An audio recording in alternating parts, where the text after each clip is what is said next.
Ready?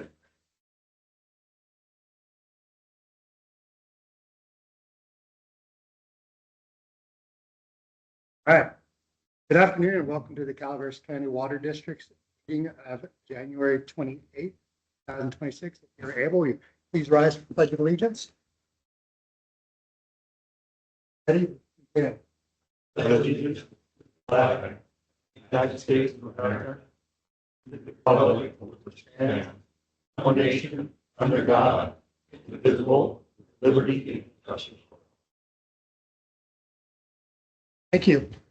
I have to tell anybody on this board before the public that are watching, this is a different style meeting than we do normally. We will have closed session, we'll have public comment, we'll have closed session, and we will break until 5:30 when we will return to public comment again. You want me to start over? Because you guys, I'll get that. We'll do public comment again and then move through the agenda. And so, as always, like everybody, limit their public comment to 3 minutes. If it can stay within the purview of this board, that's great. But at the same time, First Amendment gives you the right to petition your government for grievance, and we would not infringe upon that right. I would ask you to keep it to 3 minutes, and Mark, if you'd like to start, come on down. Thank you. Yeah, I was a little confused as far as the start time on this agenda, but yeah, I'm here. Anyway, I just wanted to stop by and say hi. Name's Mark Carter. I've been here in the county since 1983. In the past life, I served as the county planning commissioner for District 5 for a number of years. And then since then, it's just I've been following, things in the county that, things that have to do with the government and dealing with the community. A lot of people still reach out to me, for advice and so forth. So one of the major things that have been bothering myself and the community at large is over the past couple of years has to do with the rate increases that were implemented. The second round of rate increases back in 2023. And so I just wanted to address the board, kind of put this issue on the record for myself. The major concern has to do with it has to do with the rate increases basically. So and the way that it was presented by the board and structured to the community, that it's the last rate increase was set for a 5-year period with a set structure over 5 years on a percentage increase. And it's been set up, to follow that, but it really wasn't called out that there's a 2-tier structure on it. Because you got a base water rate and you have tiered structures. The tiered structures were redone back in 23, and because of the restructuring, it has caused a lot of hardship out with the folks out in the community, myself included. And so the way that the tiered structure was done with the new rate structure was based on 187 gallons of water used per day, and which is very low. And so, based on that fact, you have tier 1 was based on 1,500 cubic feet of water with the bi-monthly billing.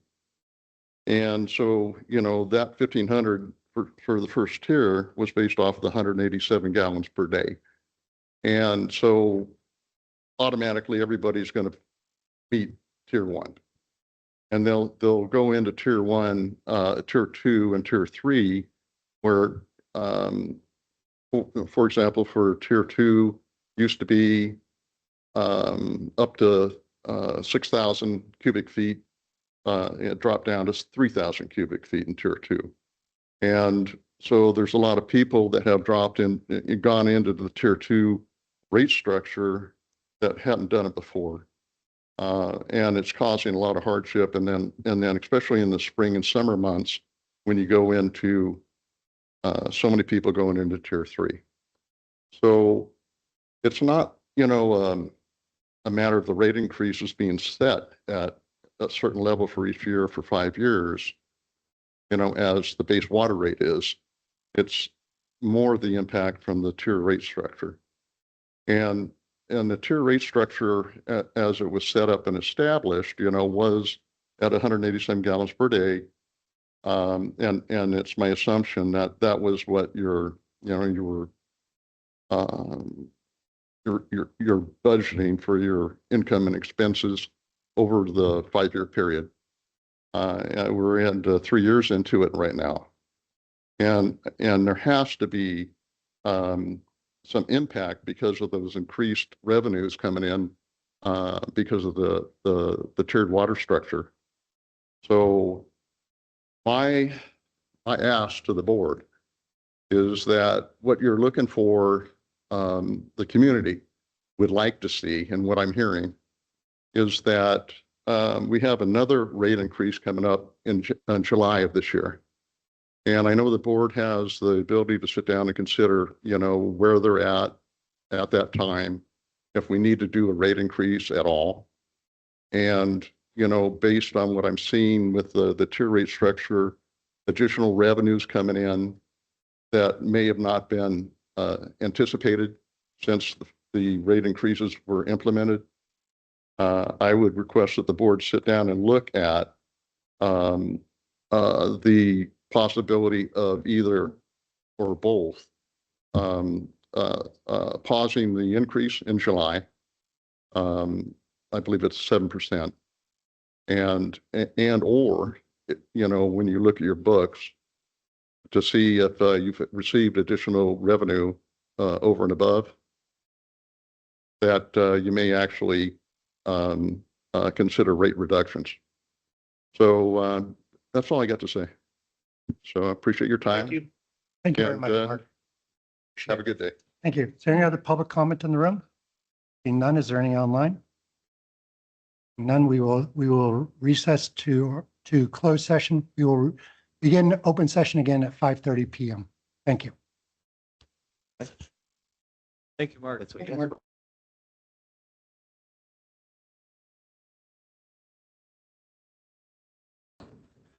Good evening. Good evening. Shh. It's kind of amazing how that sometimes works. Good evening. Welcome to the Calaveras County Water District's January 28th meeting. I'd like to thank everybody who's here tonight. This is a tremendous turnout. Very exciting. We're glad that you're here. You're going to learn. We got a exciting agenda. We all started at 3 o'clock, so you know. So we did our closed session before, and I will report out that there's nothing to report on that. But we really do want to thank you all for coming this evening. The way this will work tonight, and I know that there are a lot of people here who probably haven't done public speaking before up at this podium, and I want to recognize that it's not always easy. So we're going to try to make it easier for you. And sometimes we all get nervous standing up behind that podium. So just please lean into it, enjoy it. You have the First Amendment right to petition your government for grievance, and we're not going to infringe upon that right. But I will ask that when we do public comment, and we will do public comment on every item, that you please try to restrain your comments to 3 minutes. We do not have a timer in this room, so I'm going to have it on my phone. And when you get to about 2 minutes and 45 seconds, you're going to see me smile, and I'm just going to kind of put my phone up, and that's kind of your cue. I'm not going to cut you off at exactly 3 minutes, but it would be very respectful of you and polite to everybody else if you wrap up your comments at that time period. There will be, I will ask you to speak to items that are not on the agenda. So if there's an item on the agenda, for instance, water treatment plant or some of these contracts that we're going to be talking about today, I will ask you to hold those comments to there. We are also at the last item on our agenda today is really review of 2025. And at that point, we will talk a little bit about rates and what's coming up, but that's not going to be the focus of that conversation. So if you feel like you need to do that earlier in the first comment, that's fine. I will let that go. I won't say that's off agenda. So if that works for everybody, and I guess it's my call, so I hope it works for everybody. We will begin our meeting today. We've already done the Pledge of Allegiance and all those preliminary things that we're required to do, and we enjoy doing. And we will begin with, I apologize. Right, public comment.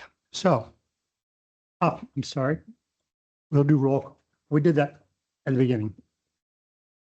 So, and I apologize, we don't have room for everybody to sit, but thank you for being here and thank you for being patient. So we'll begin public comment. Please, it might be easier if you maybe queued up along that row over there and stepped in. That way we'll know who's coming and we can move through this quickly.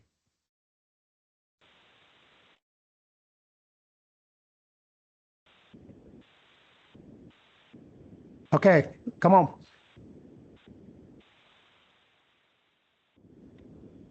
Please. It'd be polite to introduce yourself, but it is not required. Is this on? Yes, ma'am. Okay. Hi, I'm Sally Lowe and I'm from Copperopolis. So a couple months back, like October, November timeframe, there was a lot of commotion in Copperopolis about getting late charges from CCWD. CCWD had not received our payments. So I started checking in with my post office and I found out from Angels Camp Post Office that our mail goes down to Sacramento, goes through sorter, and then from there, it does not come up here. It goes to a box in Sacramento that CCWD has. So I called up the water company and they said they had not received my bill or my payment. That was 3 weeks that my payment was out there limbo. So I canceled the check. And I said, if you guys get my check, you let me know. So I paid the bill over the phone, but I said, you guys are going to charge me if I do that. And they said, no, we're going to waive that. So I went ahead and let all the other people that were complaining about getting a late fee, because I got a late fee too. And I did not have, she waived the late fee. And so all the other people started doing the same thing. So I don't know what the issue was with the CCWD box in Sacramento, but I would like to know if this issue has been resolved so that we don't have to go through this anymore. Thank you. I should express that this is a one-way dialogue. We are not allowed to talk about items that are not on the agenda. And so I apologize, but this is not going to be a Q&A. You can address the board and we listen to you. There's not a back and forth. So I'm not going to get an answer? not right now, no. Okay.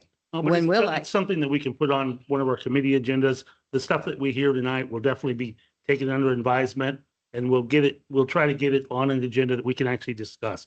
We can Okay. only discuss the stuff that's just I'm just concerned because if it No. happened to Copperopolis, No, it could happen to anybody else. I'm sure it did. And I had no clue that CCWD has a box in Sacramento and that our checks do not come up to San Andreas. Okay, Thank you. Thank you very much. okay, thanks. Thank you. Mr. Butner. Good evening. My name is Christopher Butner, publisher of Calaveras2026election.com, a government watchdog and accountability blog. Last Tuesday, January 20th, 2026, I sent an email to the Calaveras County 2026 Board of Supervisors Chair, District 5 Supervisor Ben Stopper, requesting his reply to 2 questions and receiving none. One of the questions I asked of Mr. Stopper was pertinent to his employment relationship with the Calaveras County Water District, specifically the disclosure of his current employment status with the CCWD. Credible sources advised me that allegedly Mr. Stopper's employment with the CCWD had been terminated for cause, and he is currently subject to an internal investigation. Michael Minkler, CCWD General Manager, was copied on my email to Mr. Stopper, so it will be of no surprise to Mr. Minkler now that I am alerting the CCWD Board of Directors to ensure that all members are aware of the CCWD specific question I asked of Mr. Stopper. This would be a matter of public concern or discourse and would exclusively be a private personal matter if not for Mr. Stopper being the Calaveras County District 5 Supervisor and 2026 Board of Supervisors Chair. The second of my email questions to Mr. Stopper was specific to credible sources having advised me that Mr. Stopper is allegedly currently residing in a supervisory district other than his own District 5. It would seem that Mr. Stopper's changing circumstances, if verified, may compromise his ability to effectively perform the duties of a district supervisor, let alone serve as Calaveras County's 2026 Board of Supervisors Chair. These represent critical questions of concern to all of us, CCWD included, because CCWD is the sole provider of utility services for many county citizens, so there is a potential for consequential impact upon the economic well-being of Calaveras County and the public safety of its citizens. Valid concerns must now be addressed with honesty and forthrightness, more so if Mr. Stopper was terminated from his longtime position with the CCWD for cause. Transparency is required and answers are expected promptly. My name is Christopher Budner, publisher of Calaveras2026election.com. One more time, Calaveras2026election.com, a government watchdog and accountability blog, and I will be giving copies of this to Michael Minkler for distribution to Jeffrey Robertson, Russ Thomas, Scott Ratterman, Jeff Davidson, Jack Garamendi, and Stacy Lohler, Human Resources Manager. Thank you very much. Thank you.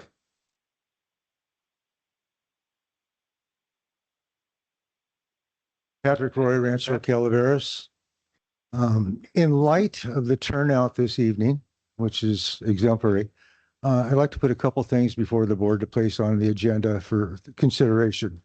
The first would be arranging for more meetings like this, at least once per quarter, if not more often throughout the year, for the public to have better access to board meetings. And the second is an agenda item for board directors to clarify who they actually work for. There's been something that come up of late that seems to place in question who the directors work for, whether it's the public, whether it's the CCWD, whether it's for themselves or some other entity. Being elected positions, I think the public deserves to have answers to that question. That's all I have, and I'd like to donate, if permissible, the balance of my time to Francisco de la Cruz. I'm sorry, non-transferable. Okay, thank you. Francisco will have his 3 minutes too. Thank you. That's all I have.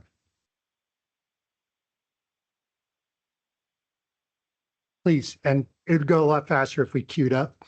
You want to speak? Hello, good evening. Roxanne Freitas through the Valley Springs Ratepayer. Thank you for holding tonight's meeting at 5:30. I want to acknowledge that this time makes a real difference for working ratepayers and who cannot attend meetings held during business hours. Based on the attendance here tonight, it's clear that evening meetings allow for a much larger and more representative group of ratepayers to participate. I forgot my glasses. Far more than the handful of people who are often able to attend in person during weekday daytime meetings. With that in mind, I'd like to respectfully, oh no. Thank you. I appreciate it. Where was I? With that in mind, I'd like to respectfully request that the board consider making evening meetings a regular part of the process. Specifically, holding one evening meeting every 3 months or 4 times a year. I believe it's a reasonable ask. Ideally, these meetings would align with fiscal quarters so ratepayers can engage around financial updates, rate impacts, and budget-related decisions in real time, not just after the fact. I'd also ask that the board consider placing this request on a future agenda for discussions sooner rather than later, so there is an opportunity to talk through how this could work. And I have a handout for you. The kind of engagement straightens trust and leads to more constructive participation. Thank you for your time and your consideration.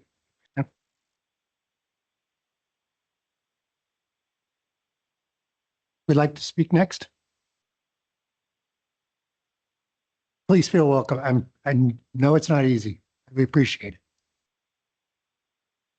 Good evening. My name is Francisco Arciga, and I live in Valley Springs. I moved with my family here about 5 years ago. And one of the things that I could never understand is the rates on our water and septic. It's ridiculous. There should be people accountable for that. There should be checks and balances. There should be something clarified to my brothers and sisters behind us, or maybe you guys pay the same rate. I couldn't say, I don't know. But ultimately, this is impacting families. This is impacting families that shouldn't be impacted. It's impacting veterans, it's impacting seniors. It's impacting young families that are trying to make a living. It's something that honestly, everybody here should be concerned about. And I'm not furious, I'm just nervous. That's all it is. Coming from a family person, I'm nervous and I want to make sure that my family gets taken care of. My neighbors get taken care of. It's not right. I thank you for your patience. I thank you for at least looking at me and trying to understand. I am a father of 3. I am a husband. I am a brother. I'm a son, just like everyone else here. And it should be no-brainer. Should be no-brainer. I got a buddy that bought a property next to mine, a quarter of a mile away from mine, or an eighth of a mile. He has no hookup. He has no spigot. Yet he gets charged. I'm serious. I can give you the address. 2010 Harvexton Lane. It used to be a daycare. It burned down. He pays for water and sewage. He doesn't live there. It's not fair. It's not right. Not morally right for nothing's right. So ultimately, I understand this is not a Q&A or a collaboration deal, but please consider that people out there are hurting. They are hurting. And God bless all of us. God bless you. Thank you very much. Thank you. Thank you. Okay. All of us have had the opportunity at one point or another stand up here and speak. One of the things that is very hard for people is when other people who are in the crowd are throwing in comments or it can throw people off. And so I think for respect for our speakers, we'll keep our conversations while they're speaking down, whether we encourage them. And this is just a personal thing. I mean, because I like to move these meetings along. Instead of clapping, do the happy hands thing so we can keep this moving. Yeah, all right. Ralph knows. Okay. We have to keep things moving. Next speaker. Is there anybody else who would like to make a public statement? Francisco?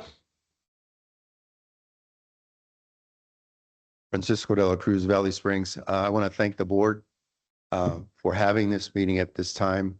As many of you on the board realize, we've been asking this for a while, and here we are. And I think the community responded, and I think we ought to take advantage of that response and act responsibly with that feedback.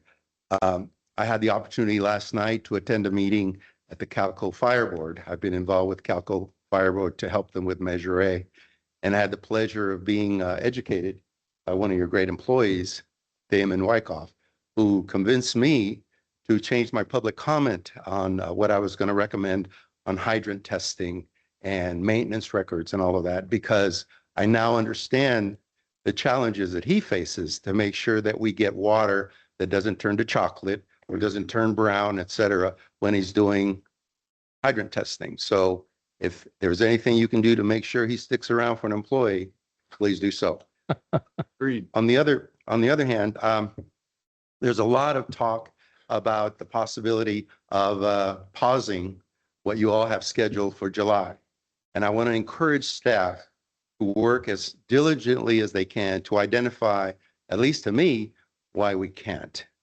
Because the math that I've done, the time that I've spent looking at data that you publish, thanks to another great employee that you have, Mr. Kelly G., who has that system of working with the web and the information that gets posted on your web, easily accessible for folks like me to make analysis that is reliable, that is not rumor, that is not wishes, that is 1 + 1 always equals 2, or 1 - 1 equals 0. That's all we've done with what you published with 2023 cost of service and your period 6 actuals. We think there's room for you to find a way to not pick the July 1 rates in. But we've got some time. Mike has promised to look at it as soon as he has more data. I don't know what data he needs to look at, but please support him in his effort to not raise the rates. Thank you. Thank you, Francis. Thank you. Okay, guys, see? 80% got it. It's good. Thank you. Next comment. Please feel comfortable coming down. All right, there you go.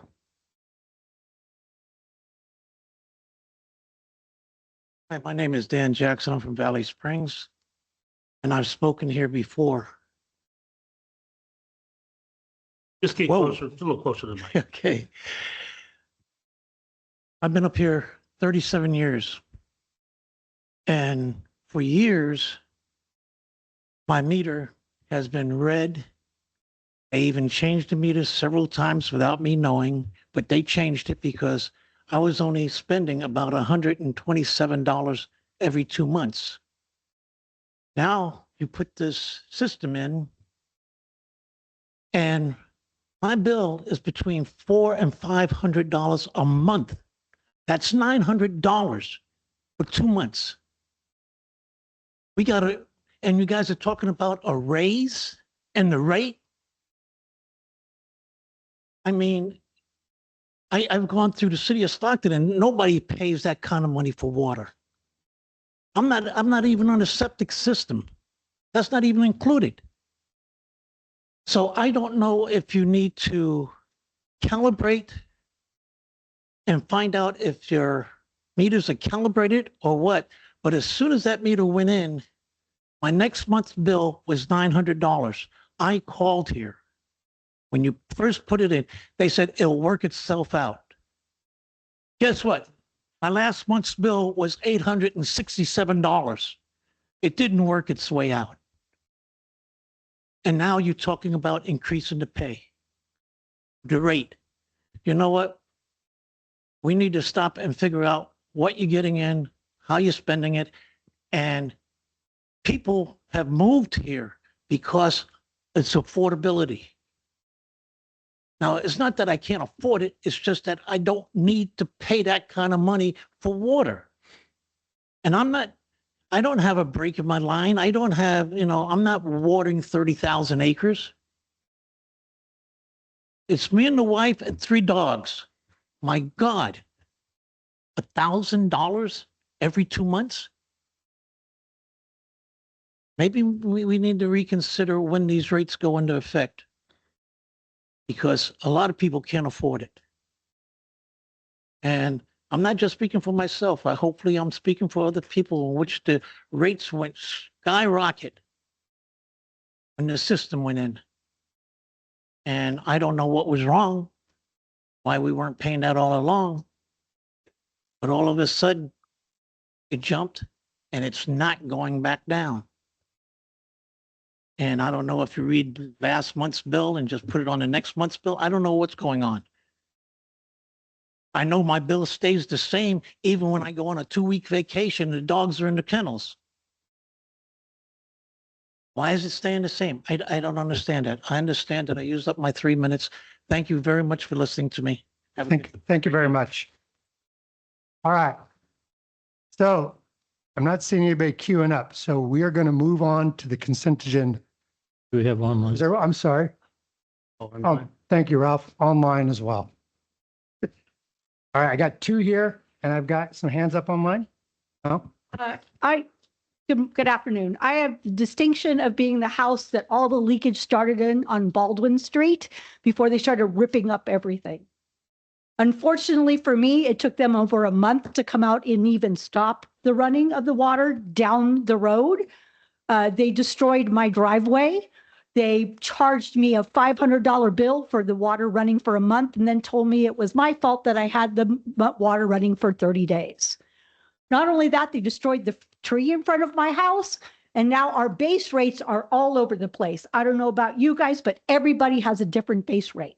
My base rate, fortunately for me, is only $172, and my bill for the water was $7.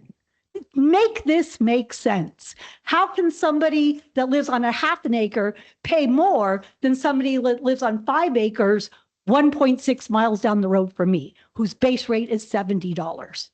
Please make this make sense. Please make this accountable, and please make this apparent to all of us. AI says you charge by the size of the meter, but one more time, how can a half acre have a bigger meter than a 5 acre piece of land? Make this make sense, make this apparent, and give us the information on how this is being charged. And please take care of my driveway and the road stuff that you left on the side of the road that I am having to pick up constantly from tearing up the road and leaving it in my yard. Thank you. Thank you.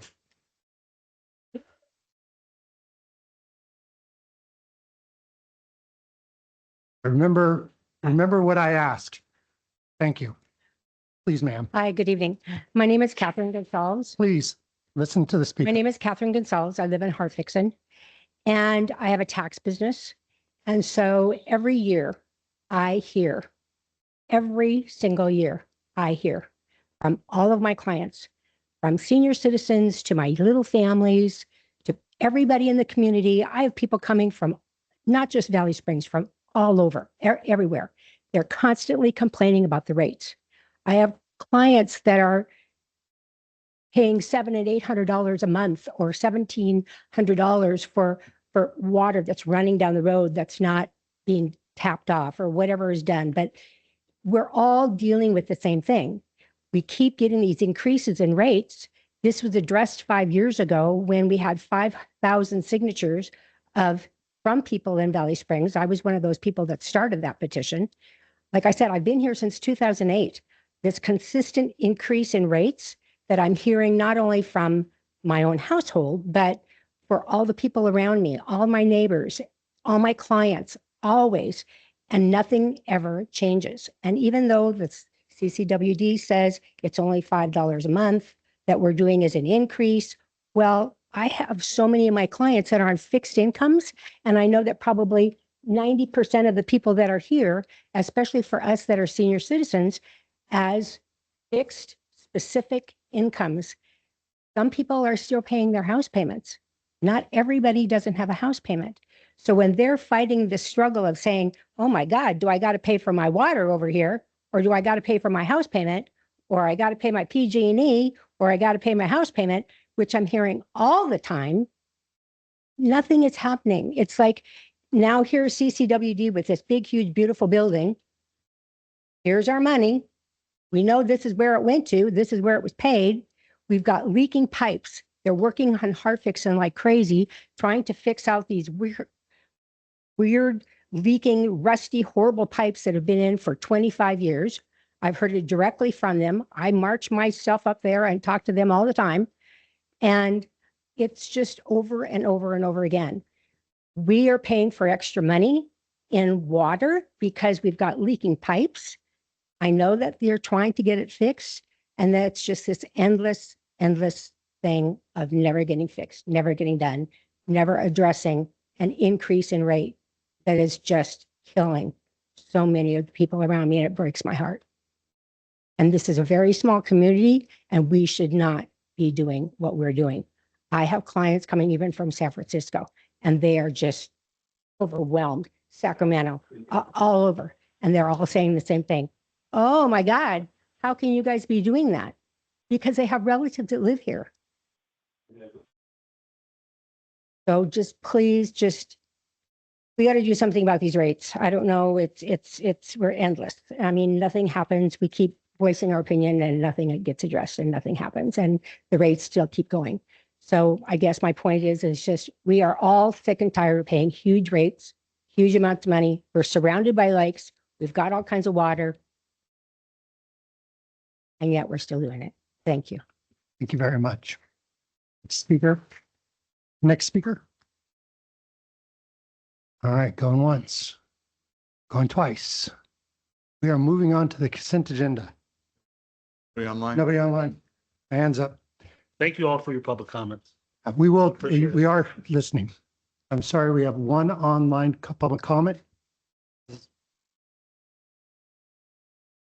Can't see that number. So would you please introduce yourself or tell us what your comments are? 415. So if you're trying to make a comment online, you're muted right now. Could you take yourself off mute? Once. Hello? Can you hear me? Yep. There we go. Okay. Okay, here we go. Thank you very much. It doesn't say, oh, it does say unmute there. My name is Carlos Stoughton. I hope everybody's having a good night tonight. I see you have a large crowd. It's commendable that you're having these meetings at 5:30. I think that must be Mr. Garamindi's idea. He's always looking out for the public, it seems. What I'd like to say is we've heard a lot of comments tonight, but I'm one of those few people that is, or probably many people, everybody is not there, that is very pleased with this service. You know, there is not a better run utility district in the state of California that I've found, whether it's EBMUD, whether it's a San Francisco Water Company, whatever, or agency, whatever it is that I've dealt with over the years. CCWD has always been there for me. Maybe it's because it's a small agency and we all know each other, but you know, kudos to you. Thank you to the board. Thank you to Mr. Minkler, who's always there, and Rebecca Hitchcock. I hope you brought enough cookies and lemonade tonight. I know that it can be difficult with the budget. Please remain so. respectful of the speaker. Excuse me, Carlos, can you wait a second? People, Yes. be respectful of public comment. Carlos, please finish. Continue. Yeah, but I do realize in some of these areas, Valley Springs, where you may have older or systems that are geologically impacted, where you might have rocky terrain, where you have or maybe impacted by heavy traffic, that you will have connections, main lines that are that deteriorate rather quickly. I'm in a more rural area, and I don't have that situation here.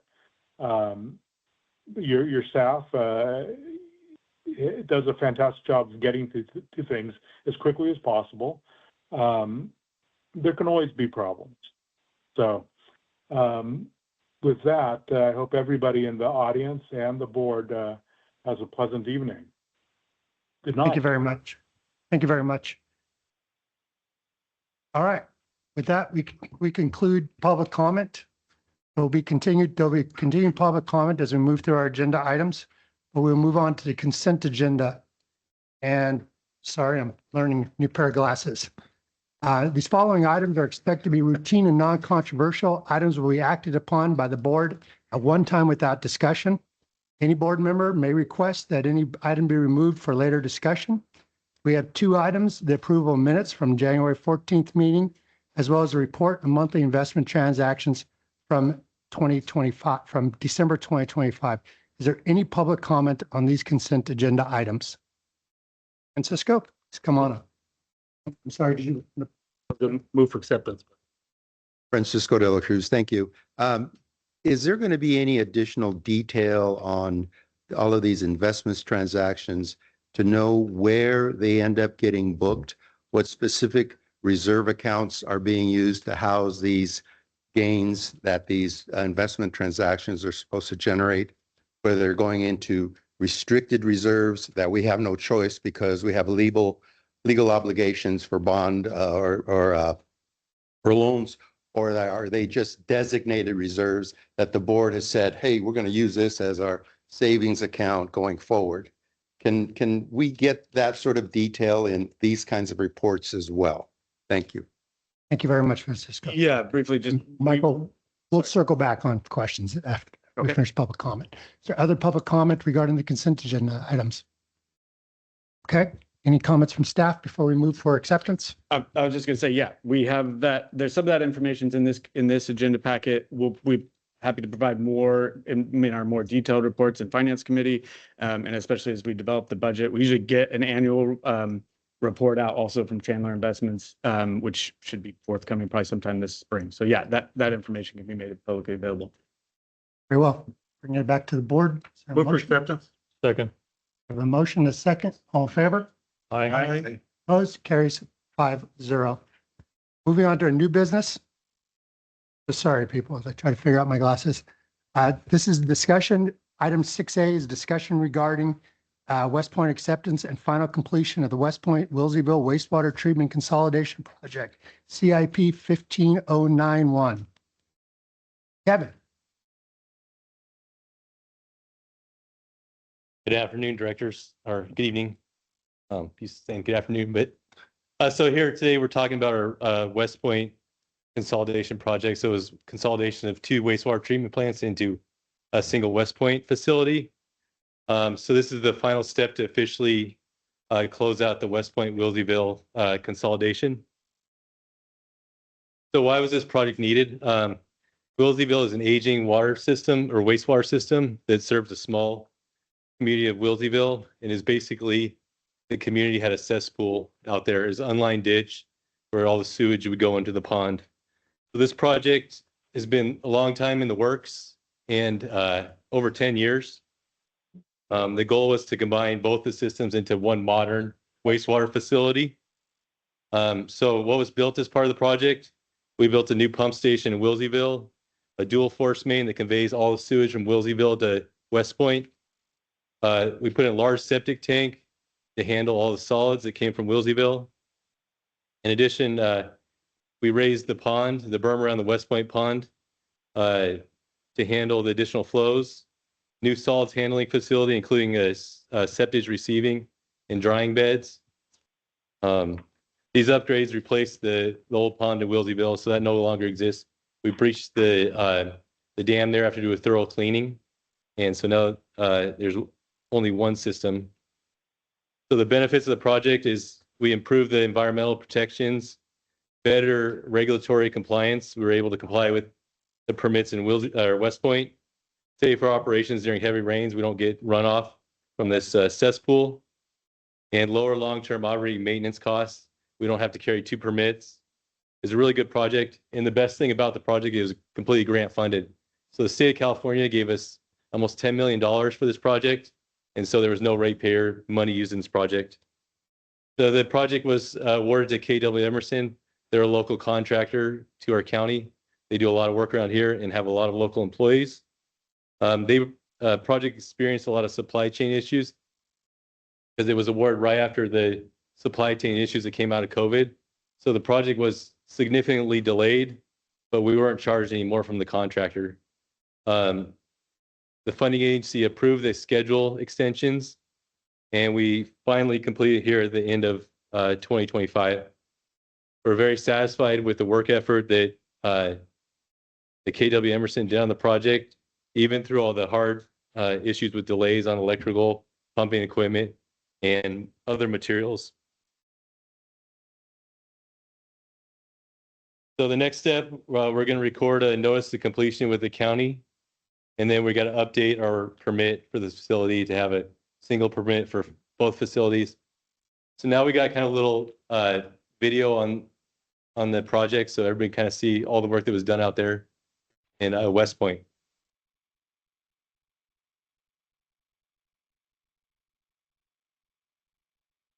The West Point Wilseyville Wastewater Treatment Plant Facilities Consolidation Project was a major effort by Calvert County Water District to modernize 2 aging wastewater systems and bring them together into one efficient regional facility. This concept was first envisioned nearly a decade ago, and the district carried it through planning, environmental review, funding, design, and full construction. The project included a new pump station in Wilseyville and dual force mains that now connect the Wilseyville and West Point communities.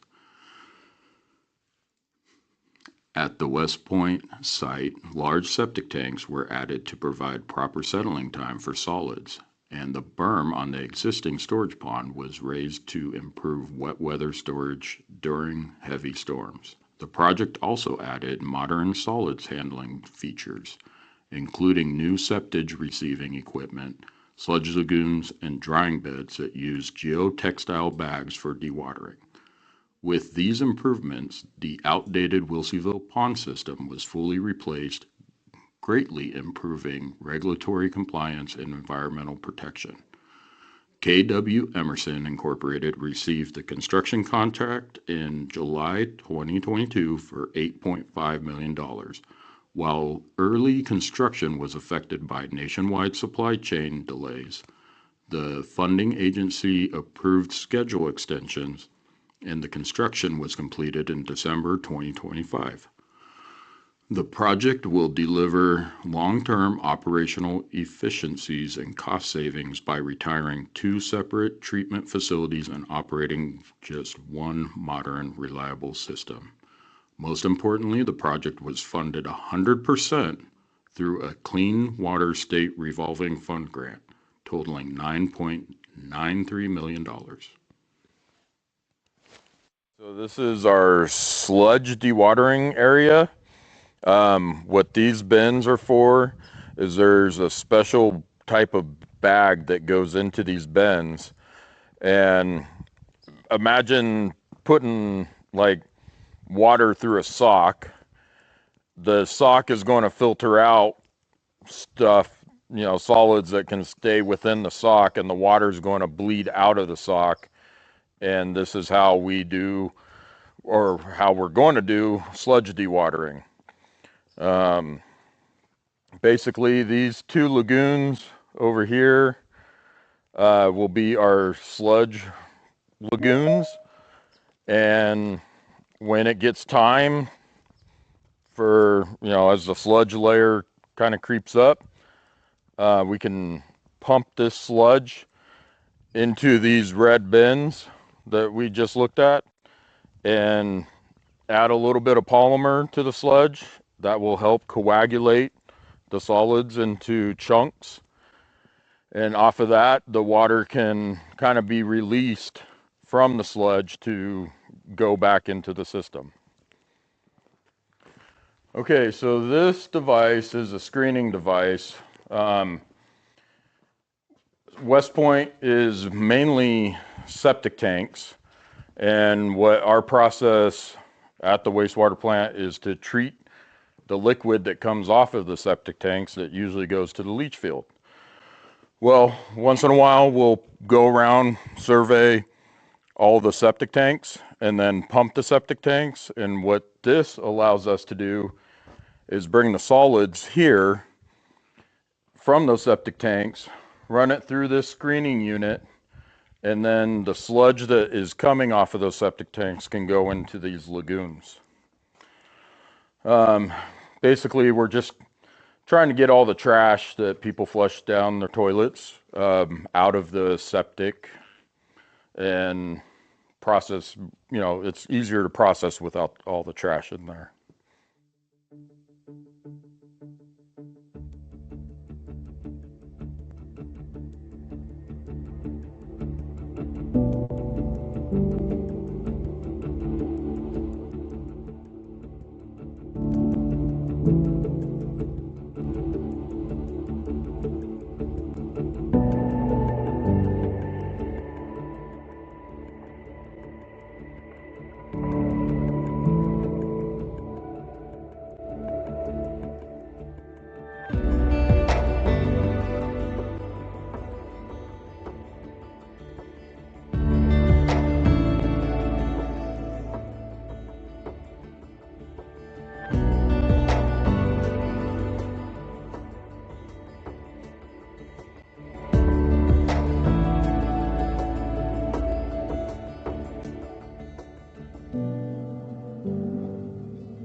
Okay, so the action really for today is to approve the going to the county for notice of completion.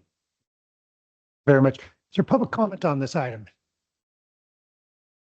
Francisco? Kevin, this is one for you. Been reading a lot about the new pumps. Francisco, that- address the board. They're been reading a lot about the new pumps that some of the systems across the United States are having to convert because of all the junk that we tend to flush down. Are we having any of those kind of problems anywhere else where they're recommending chopper style pumps? Yeah. Excuse me. Thank you. Kevin, we'll circle back on the question. Are there other public comments on this item? It's an online. There's an comment. online comment. Go ahead. Carlos? Hello, it's me again. Yes, since I live in the area, I get to pass by the project quite often when I go to the transfer station to dispose of my trash. And I can tell you that it's been a very efficient project. Since Tony retired, the former plant manager there, I haven't had a tour of the facility. And now that it's complete, I would like a tour, and I hope that you folks can make that available to me. Perhaps you can have Benjamin Stopper, since he's a treatment 3, wastewater treatment 3 operator, handle that tour of the facility. I'm very impressed with your video, by the way. That was fantastic, and it answered the question about the solids as well. Thank you very much. Please take my request into consideration. Bye-bye. Thank you very much. I will close public comment on that. We'll bring it back. Kevin, do you have anything you want to add? Any questions from the board? They're the chopper pumps we've installed there, so they pulverize any solids. Thank you. Any questions from the board? Scott? Yeah, this is a long time coming project. Like I said, 10 years. We had to wait a long time, and at least 4 or 5 years before we could get our funding straight to get that grant. And it was to the point where that it was again 100% grant from the state revolving fund to pay for this. Over $9.93 million was waiting in the wings for us to get this done. And one of the things that Kevin didn't mention, it also reduces our employees. We don't need operators for 2 different plants now. He did say we don't have our license. It reduces chemicals. It was a great project for us, and we waited 10 years to get this done. And with that, I'd like to make a motion for. Oh, there's a second or other comments? I'll second. We have a motion and a second, and I agree. Great project. Congratulations. I've been up and inspected it, and you rarely call a wastewater treatment plant really beautiful. This one really is. Just real quick, that was also a project where we had to get our loan to debt ratio Yeah. up to a level to actually apply for the 10. If I could just address that real quick, because I think it's an important point, and I just also want to give our engineering team kudos. This is a phenomenal project, and it took a lot of perseverance to deliver it, and then it was managed very successfully. But to Jeff's point, one of the delays with this project was that the water board does basically a very close financial review, and they had determined that our rates weren't high enough at the time, and this was 10 years ago. And so the project was on hold for several years until the 2018 rate increase went into effect. We reapplied essentially. The water board had put it on hold, and it wasn't until the water board determined that our rates were high enough to sustain the operation that they were willing to reconsider and actually fund the project. But in that time period, when the original engineer's estimate for this project was around $4 million, if I remember correctly.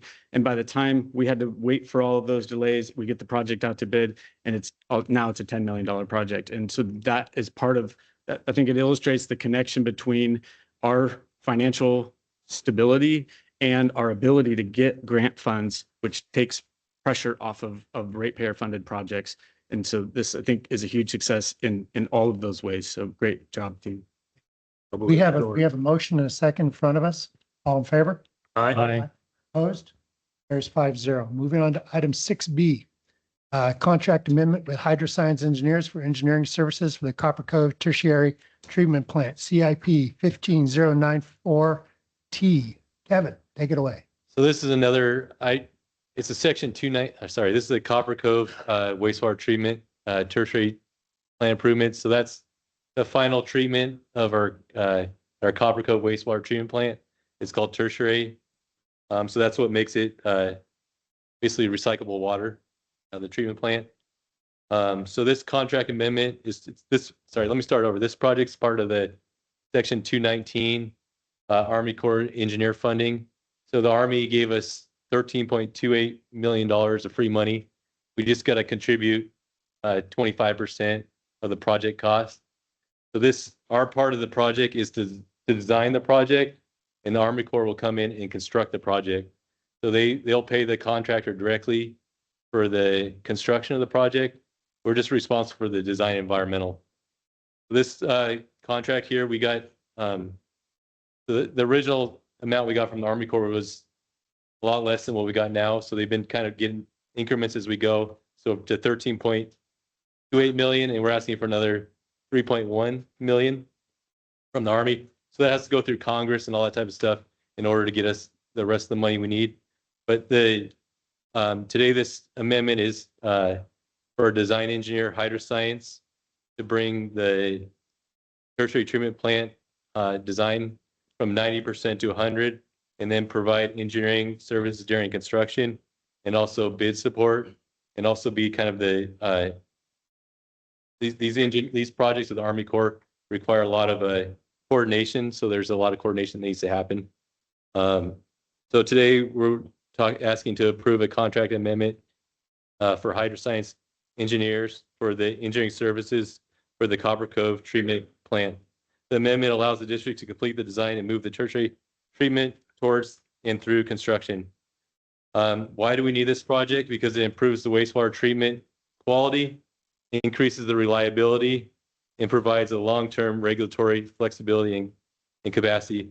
By that, I mean, we're installing a pre-treatment system and we're putting new filters. So right now, our filters, there's a lot of algae in the pond, which makes it really difficult to treat this water. So the filters we have are not capable of treating the 1 million gallons a day we need of tertiary water for the Copper Cove area. So what we do is we treat the water and then we send it through UV, and then it goes to the Copper Valley Golf Course for irrigation. So there's two components to this overall project. There's a tertiary treatment facilities and then the Pond 6 enlargement. The Pond 6 enlargement is still several years away. It has to go through more environmental review. So this scope of the work here is just to complete the tertiary.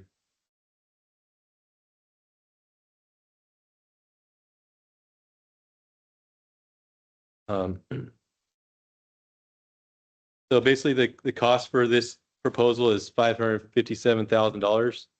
And this counts towards our $4 million of in-kind contribution that we have to make to this project. So and it's budgeted in the project as far as the overall cost share. And there's no new rate impacts. The cost of this 25% is included in the 5-year rate plan that we approved here a few years ago. Questions from the board? Yeah, this is another great project with 75% grant funding, a $13 million or $16 million project. And we have a lobbyist in Washington, D.C. And we've taken some gruff over the years for going to D.C., wasting time, wasting money. In 2022, well, we'd been going for 4 or 5 years, walking into the Army Corps, and they're saying there's already so many other projects we're trying to fund across the nation. You gotta get your foot in the door, and there's so many other people with their foot in the door. We need to finish those projects. In 2022, after doing this 5-6 years, we got our first $1 million towards this project, and that was huge. The next year we got another $1 million, and in 2024 we got 11.2 million towards the project.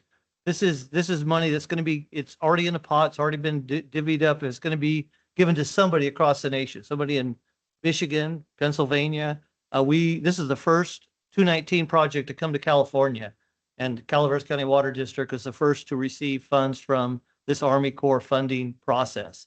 It was a huge deal. It is a huge deal that we're getting this amount of money to do projects to take take that part off of ratepayers.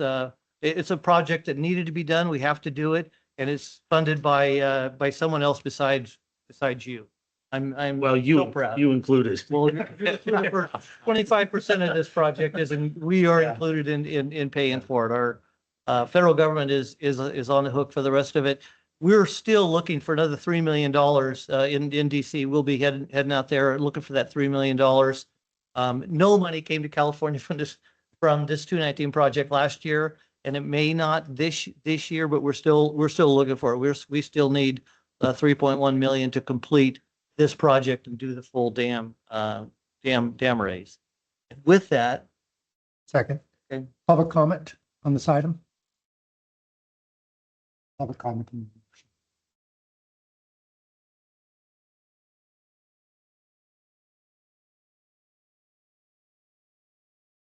Hello, Ralph Copeland, Copperopolis. You just said that we were paying 15 cents out of our bill for this. You mentioned a number at the end. $557,000. Well, no, but you gave a percentage out of a bill. Well, Okay. I heard a percentage out of the bill that was being paid by the ratepayers. So 25% matching fund, that we have to come up with. 75% grant, 25% match. Okay, okay. And the other thing, Copper Valley Country Club buying the gray water from us. We'll let staff everybody when you're done. I just need to make sure that the public isn't paying for Thomas's buddy over there. Thank you. Any staff They do pay for the tertiary water. Staff like to make any comments before we make a motion? I've covered it. I'm sorry. Please, come on up. My apologies. As you might be able to see from the faces in the audience, some of this stuff goes zoom. And I would highly encourage some other way to inform the public about what they're financing. I mean, $13 million is not small change. It didn't come from all of us, but it came from part of us because we obviously contribute federal and state taxes. But one of the things that I heard in our pre-meeting yesterday was if you could do tours or little workshops, hey, this is what we do for you all, and not get into the procedural stuff that you have to do because you got to do this business. Thank you. Very much. Thank you. Ma'am, please come up.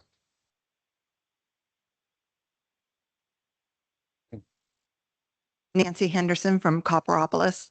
I would like the board to really consider and work with the Army Corps of Engineers regarding Little John Road and the equipment that's going to be up and down. It's a 2-lane road.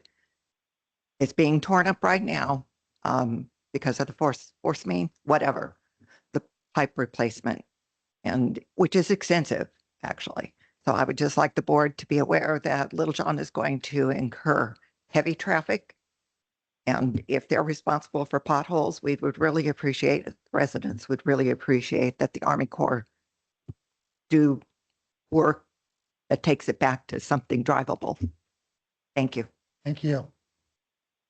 The public comment. Looks like there's some online. Hello, Carlos Stone here. Carlos, will you begin?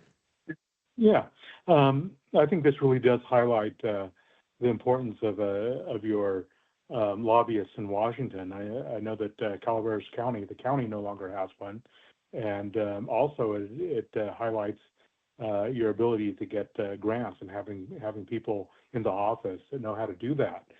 Calaveras County, as you know, is missing out on that opportunity and may lose some monies from the Butte fire because they didn't have somebody on staff that could handle it. They didn't have enough staff. So, kudos to you once again, but I'm not going to be your cheerleader. I'm going to have one more item, and then I go to bed at 7 p.m. like I do every night, and that will be the next item. So there we go. Very much. Other question on there? Hand up, I can't. Cardinal? Cardinal? Sorry, is there another one? Looks like he put his hand down. All right, very well. Bring it back to the board. Is there a motion? Yes, I'll make a move for acceptance. Second. I have a motion and a second. All in favor? Aye. Opposed? Carries 5-0. Moving on, this is the item 6C, discussion regarding an action regarding the awarded construction contract for the Arnold Wastewater Treatment Plant Treatment Facility Phase 1 Improvement Projects, CIP number 15095. Kevin. Good evening, Chase King, I was gonna say, hey. CCWD Civil Engineer. Give him face. This project here is looking at making critical infrastructure upgrades to improve the treatment reliability, the capacity, and operational resilience. So in order to do that, just to give you guys an update here, the existing facility was constructed in 1986 and has seen very little maintenance or facility upgrades since then. It currently operates with a single clarifier with no possibility for redundancy, and can be quite challenging to make emergency repairs. So in order to address that, and among other things, looking at constructing a new secondary clarifier to provide that redundancy and improve the clarification process. In addition, it eliminates that single point of failure, as I mentioned. It will improve our ability to maintain compliance during maintenance activities, equipment outages, and peak wet weather flow conditions. Being above snow line, you can see quite a bit of inflow when there's a snow event with warm rains. And as of right now, these proposed improvements would really help that out. In addition to the secondary clarifier, we would look at replacing aging electrical and control systems. So it'd be a new motor control center, which will include a new motor control center building.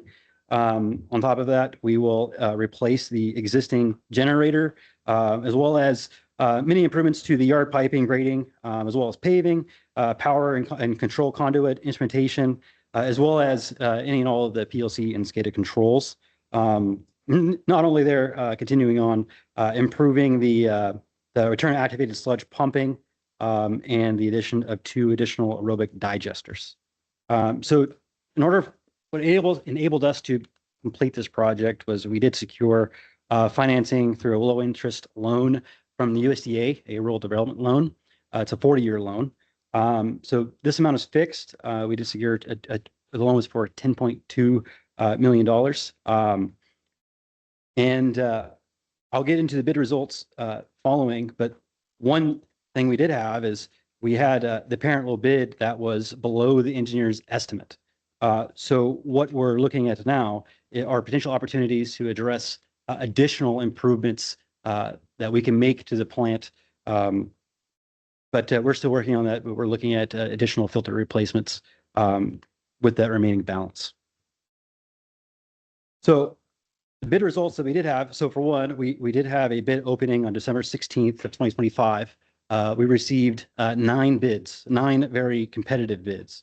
And in this instance, KW Emerson came in as the apparent low bid of $7,207,665.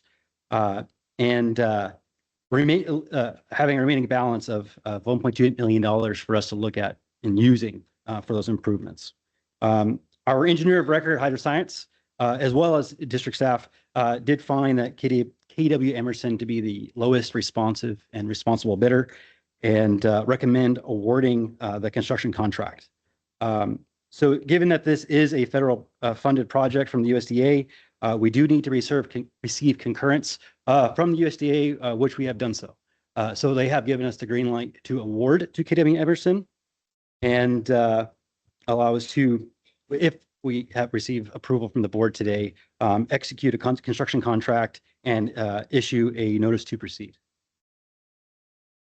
So with this project, just to reiterate, for this project does add redundancy to secondary treatment and remove a single point of failure due to these aging infrastructure. It does carry out fiscal responsibility by maximizing the value of the USDA loan with our competitive bidding. we did receive non-competitive bids. Many of those were very, very, very close. So part of this is, so the USDA will be reimbursing the funds for this project. So to keep this project going, we have secured interim construction financing. And as we go through the construction, we will be reimbursed in stages. So with that, the staff's official recommendation is to request the approval to award the contract to KW Emerson. Following this, if we do receive approval, we will execute the construction contract and submit the required documents to the USDA. Upon USDA authorization, we'll issue a notice to proceed. And then we will look at additional work items with that $1.28 million remaining balance. And then construction will commence following contract execution. Members, questions? Yeah, I have a question. You mentioned aging infrastructure and a single point of failure. One of the things we don't talk about or haven't heard this evening is if we don't do this, the tragedy of what could happen. So if we were to have the failure in Arnold, what might happen? What would be a worst case scenario if we don't go ahead with it? The plant will be inundated and we wouldn't be able to treat.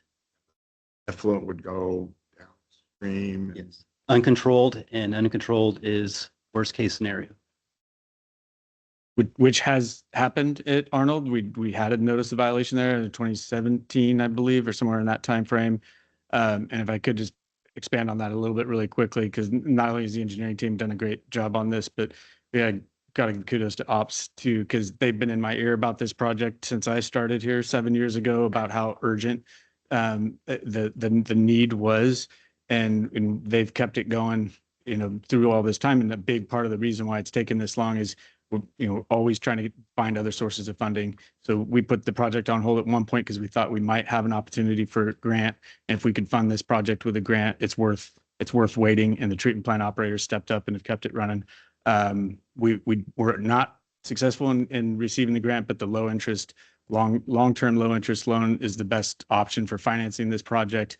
And so we're really, really glad to finally be at the point where we're awarding this contract, and appreciate the extra work from ops staff and the delay.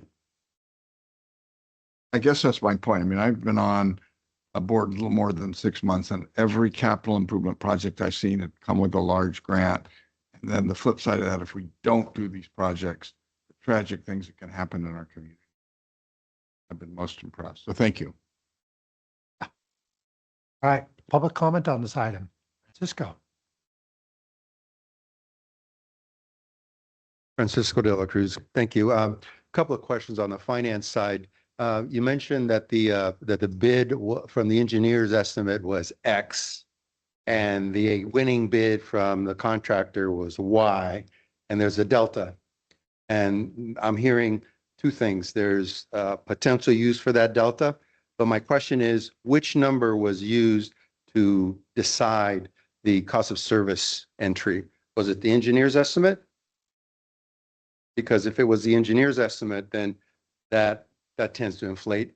That tends to inflate the rate required to fund it. That's one question. The other question is to the point that Director Robertson raised. It would be great if, in addition to your CIP, you had a severity or some sort of rating that says, look, this particular aspect is within so many years of failure. Its useful life is 30. It's been in 35 years, and we're behind the 8 ball. I've heard several comments that there is a water tank somewhere whose roof is a little bit shaky, and we're concerned about it, but it's not currently a priority yet, or it may have changed to a priority. Is there a way that the community can be communicated with to say, look, here's all the things that we think we need to do over the next 10, 15 years, because some of those things take that long. Here's the ones that we think are high priority because they expose ourselves to critical failures, or they expose ourselves to potentially having issues and trying to recover when something goes wrong, or because it's just so dang old, like those redwood water tanks out in fire areas. We replaced 8 of them, I think.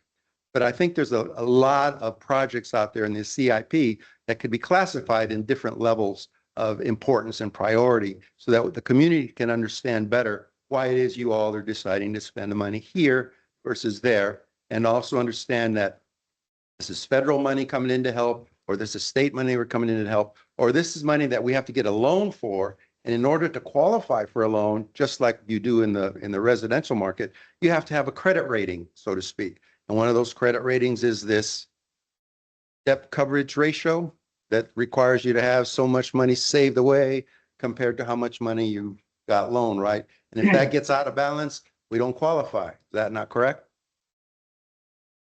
The public would love to have the ability to understand those types of decisions in an easier format than going to the finance committee or going to the engineering committee or having to come to into here. It should be easily translatable, especially with all the advent of AI.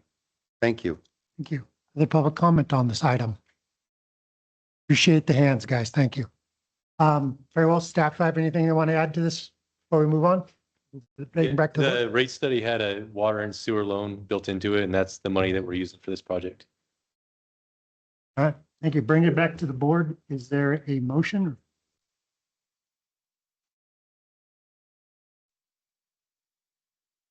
I'll go, move for acceptance. Motion, is there a second? I'll second. Second, we have a motion, a second. All in favor? Aye. Opposed? Carries 5-0. Thank you very much, Case. Sorry about that. Item 6B, discussion action regarding the approval of purchase of 10 stationary standby generators as part of the district's FEMA-funded critical facility standby generator implementation project. Good evening, directors. Amen. Excuse me. So whenever there's a disaster declaration in the county, FEMA makes funds available for projects. It's known as a hazard mitigation fund, and local utilities can apply for those monies. So it seems like forever ago, but about 6 years ago, CCWD applied for a grant for $500,000. It's a 75% grant. So the district's on the stick for $125,000 to install generators at locations where they don't currently exist. So these are at critical facilities, wastewater lift stations, of which there are 6, 2 treated water or 2 wells, which we use out in Wallace for drinking water, and then a potable water storage tank and a potable water pump station.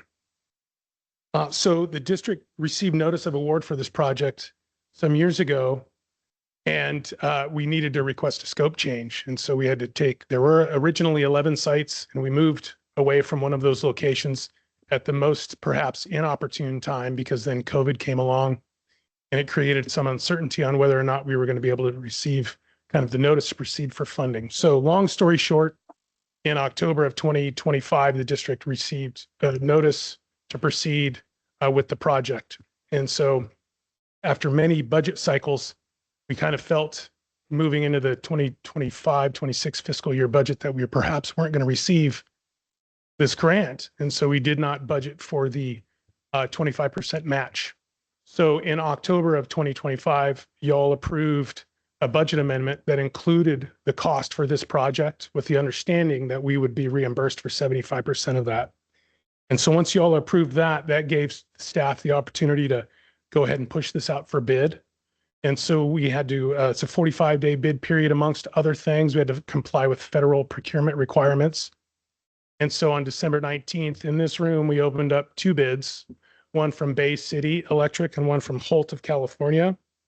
So remember, the grant app and the approval was for $500,000, and Bay City's proposal was for $647,000, and Holt of California was for $402,000. And this is just to purchase the generators. So there, we also have concrete pads, some security fencing, and then generators and automatic transfer switches. And then the other components are just a pad and fencing, and district staff are going to place these generators, connect them to the systems, and essentially install them. So we then have to confer with Cal OES. Cal OES mines the funds from FEMA. FEMA says, here you go, CCWD, you have this money. Cal OES says, hey, we're going to help you spend it the right way so you don't have to pay it back in 5 years when you're audited. So we took these proposals to Cal OES and we said, it looks like Holt of California is the most apparent and lowest responsive bidder with an ultimate bid of $400,808. However, they bid for trailer mounted generators and the project requires stationary generators. Does Cal OES approve the district with requesting an amendment from Holt to move forward with the project? And Cal OES gave us the go ahead. And so the ultimate price, we were a little bit concerned about what the increase would be. The increase was nominal. So we went from $402,000 to $404,000. And so the ask is that the board approve a resolution allowing the district to make the purchase for these 10 generators and automatic transfer switches. And then at that point, once the purchase is made, we will request reimbursement from FEMA for 75% of those costs, which is right around $303,000. And so that will leave money available then to push out another request for proposals, although it's because the dollar amount is smaller, it's not as onerous for the concrete pads and for the fencing, which we plan to do in March, April timeframe. And then once everything is delivered, our anticipation is to install all of these this summer. So the real goal is to improve reliability for wastewater lift stations around Lake Tulloch and up in Forest Meadows, to provide stationary power for the wells in Wallace. So when the power fails and we need to make drinking water, the wells will pump water to the treatment facility. And then lastly, 602 tank, which is the location of, I think it's called Ross Drive, which burned down. I want to say in 2004, there was a tank there that burned down. I think it was 19 homes as well. So we have a tank there now. If we can install the standby generator, it improves our communications telemetry and our SCADA delivery to our facilities. And then the pump station that feeds that tank called Dennis Court, which is right now when the power fails, we trailer mount a generator over there. And so this improves reliability and frees our hands to do other work in emergencies in the future. Questions, comments? I just have one. How many backup generators do we have in the county now? Just under 70. 70 backup generators. Yeah, at obviously 70 facilities. Well, we have 3 trailer mounted currently in the yard. It's critically important. Everybody knows how often the power goes out in our neighborhoods and the reliability that this has happened. I mean, when we've had like the Patterson fire, which those 2 redwood tanks collapsed on themselves, we had to cut power completely off for several reasons. But these backup generators are so important throughout the county, particularly at the sewer lift stations around Copper. When the power goes out, like for instance, in the what was the fire in Copper? The Arrow fire. The Arrow fire. It was our guys that went in there at 3 o'clock in the afternoon with backup generators and kept those tanks going, kept that community in water, and probably saved that. I'm always really proud of the effort that we make with these backup generators to improve the reliability. That's one thing about living in a rural area. There's a lot of things that can happen. Yeah. Yeah. Anyway, I appreciate the work. Thank you. If I could just add to that really quickly, because I think our mechanics and our electricians deserve a lot of credit for the fact that we can take this and install it ourselves and keep the cost of the project down. Even though it's 75% grant funded project, we're still paying for part of it. It helps us control costs, and the mechanics and the electricians we have are just phenomenal. They've been able to help us mitigate costs of these backup generators over time and do critical repairs in emergency situations. And those guys deserve a ton of credit, as does Damon for keeping this grant alive. We've joked about it at times being the zombie grant, because at times it seems like it's dead and it's never going to get funded. And Damon kept it on life support until we finally, the funding finally came through. So really, really good work and perseverance. Thanks. I have a question. Given the current administration has cut back significantly on FEMA, these funds are there and this is a done deal and they can't back out of it. Great question. So the funds are in California's hands. And so California needs to spend them and they want to get them out of their hands as quick as they can. Yeah. Uncertainty moving forward, disaster declaration, knock on wood, a couple months, and then it's uncertain. But as far as these funds from 2019, they're in the bank. Damon, I just had one thing popped off the page to me was as I was reading this staff report, is that the Bay Cities proposal, I agree that we should have taken the whole thing, but the Bay Cities generators across the board had larger fuel capacity. these, I don't know what the burn rate is on these generators, but are you going to have supplemental tanking or what's your plan on that? Maybe it's something I shouldn't be concerned about, but Great question. If it were anything bigger than 40 kW, we would be worried because, obviously when they're up in the hundreds of kW or the 80, 90 in that neck of the woods, we got to fuel every 24 hours. But most of these are going to last quite a while. There's not a huge demand, not a huge load on some of these, which is why over the years, they weren't a priority in past years for generator installation as other locations were. And so we will take a look though, for sure. Once they're in, it's one thing on paper, it's another thing in service. okay. Thank you. All right, we'll go to public comment quickly. Does anybody have any public comments on these items? Hand up online. We start there. Francisco, you go up afterwards. Carlos? Are you ready for me? Okay, good. First off, I'd like to say how pleased I am that the public is using the words we and our. It truly is our system and it truly is our district. And I wish they'd use it at the county too. A few years ago, the chair will remember while he was serving as Calaveras County Board Supervisor, we had a situation up in Lily Gap in which we had a heavy snowstorm, power lines were down, and they didn't have a generator. And they had to search the state to find one. They did find one. Mr. Meekler remember this too. And I found myself helping them out by lugging up 5-gallon containers of diesel to fuel the generator that they did find. They were almost out of water. And you can imagine if you're in a storm situation, you're snowed in and you don't have water, you're going to be melting snow, hopefully. If you don't have electricity, hopefully you have propane or a wood stove. Most likely they had a wood stove, and that's what they were going to have to do. So this is very important. I see that this is Damon Woodcoff's item, a good county employee. Very. I understand that he's a musician as well. It'd be nice if he brought his guitar and did this to music every once in a while. So with that, it's almost 7 o'clock and I'm going to hit the hay. So have a great night. Bye-bye. Almost 7. Carlos, just saying. Francisco? Public speaker? Nope. All right, very good. I thought I saw you getting ready to go.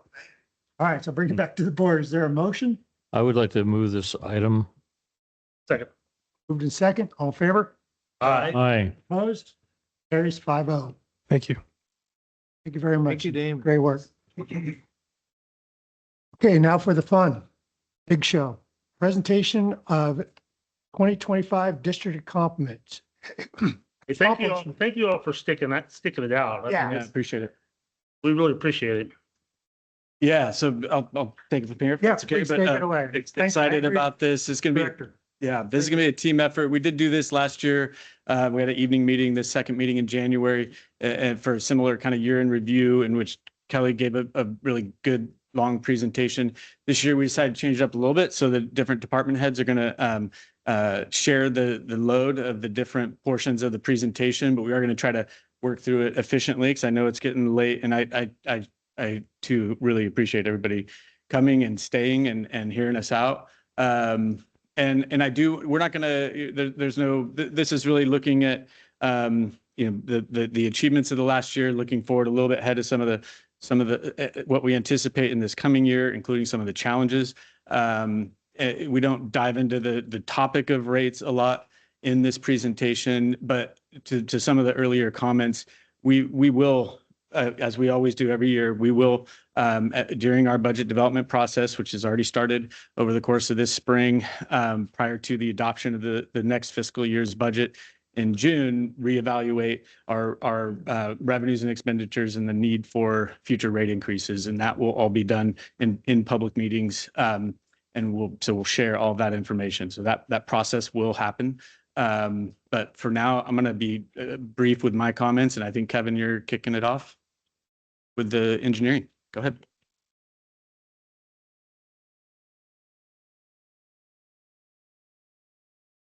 This is a 2025 year review, kind of go over what we've done in the last year and kind of looking forward a little bit.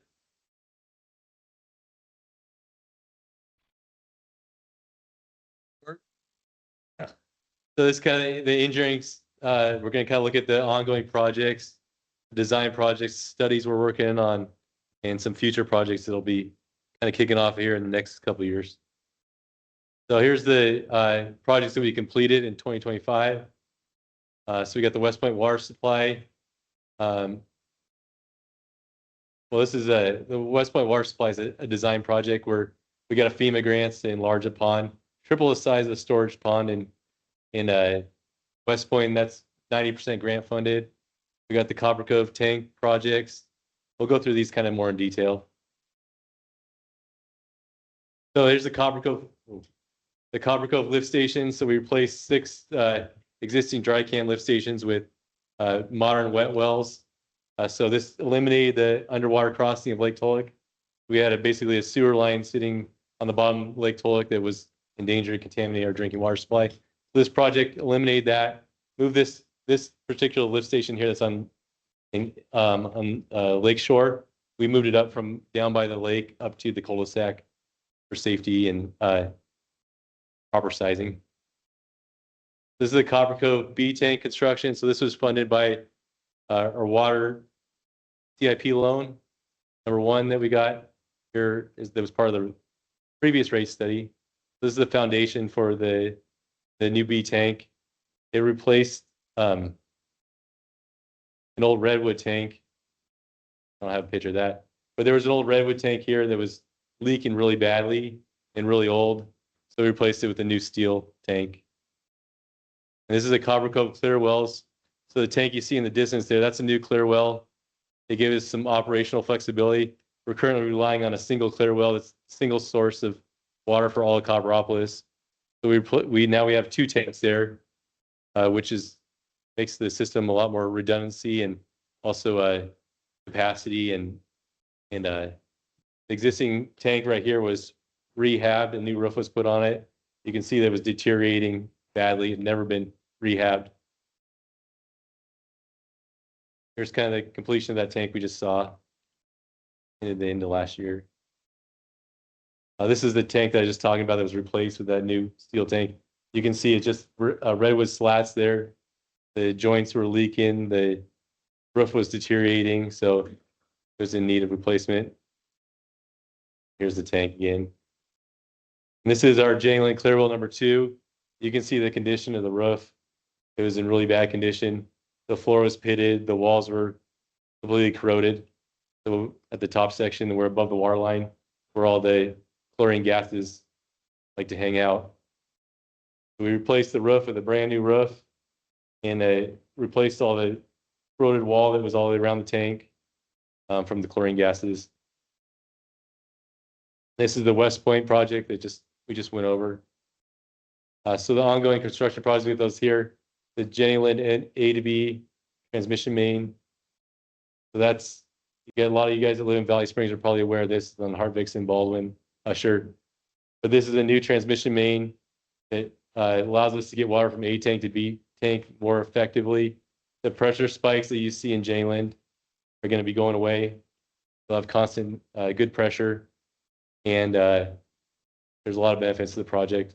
So when we're done, we'll be repaving both sides of Hartvix and side of Baldwin. So when we're done, it'll be left in good condition. Here's some of the trench paving we did last week. So we had some temporary asphalt in there for a long time. So we got most of that out of the lane and paved back some hot mix asphalt. So it should improve the ride. We're gonna come back and overlay with a new 2 inches asphalt over the roadway. So here's a project that we just kicked off. This is funded by the private placement loan number 2 that was part of built into the 5-year rate study. So this is a new transmission main that goes from the copper water treatment plant up to C tank up top of the hill.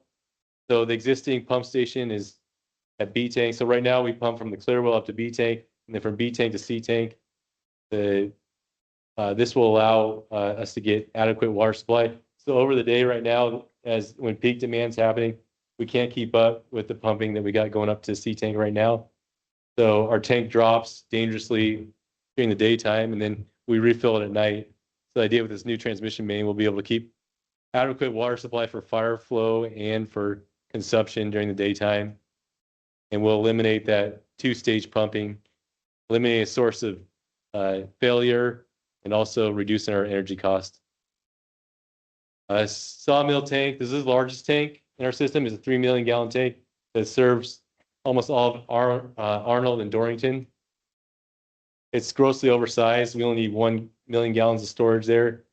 It's our oldest tank in the system too. It's from 1970s. These tanks are really only good for 20 years before you have to rehabilitate them. It means recoating them. And because it's a single tank that's supplied to all of Arnold, you can't recoat it without taking it out of service. So it's really difficult. So that's probably why it hasn't been done over the years. But there's heavy snow loads in this area, and the roof's completely deteriorated. The condition of the floor is unknown. There's differential settlement on the tank. It was built on a sliver fill. There's lots of reasons we need to replace it. It's very critical. We're going to replace with 2 500,000 gallon tanks. That will give us some operational redundancy to be able to maintain the tanks, so we won't have this problem in the future. Wallace tank. This tank's in really bad condition. The soil's expansive there. The foundation needs a lot of work. It's all broken up from the soil. The roof is fully corroded, and it's lived its life. And we're going to replace it with a new tank.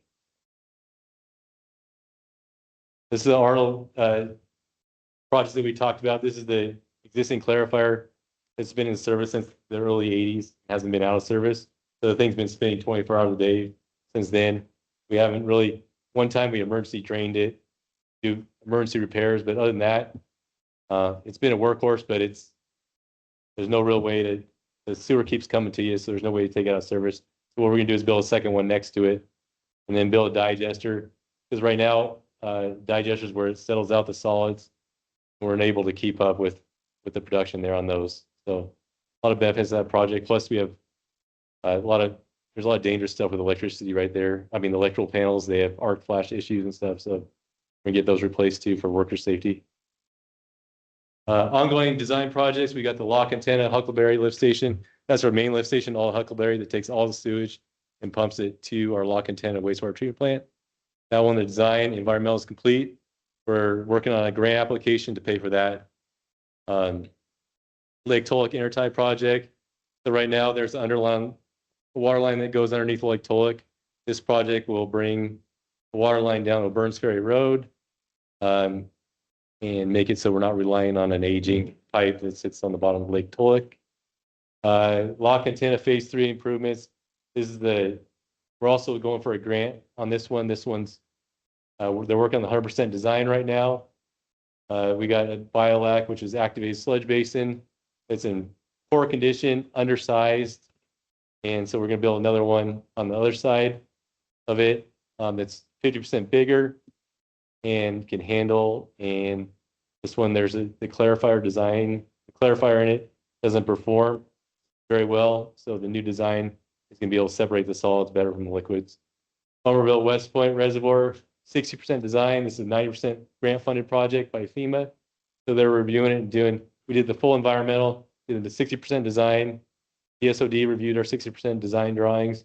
We're just waiting for the construction funding that FEMA promised us to build this reservoir that will triple the capacity, storage capacity.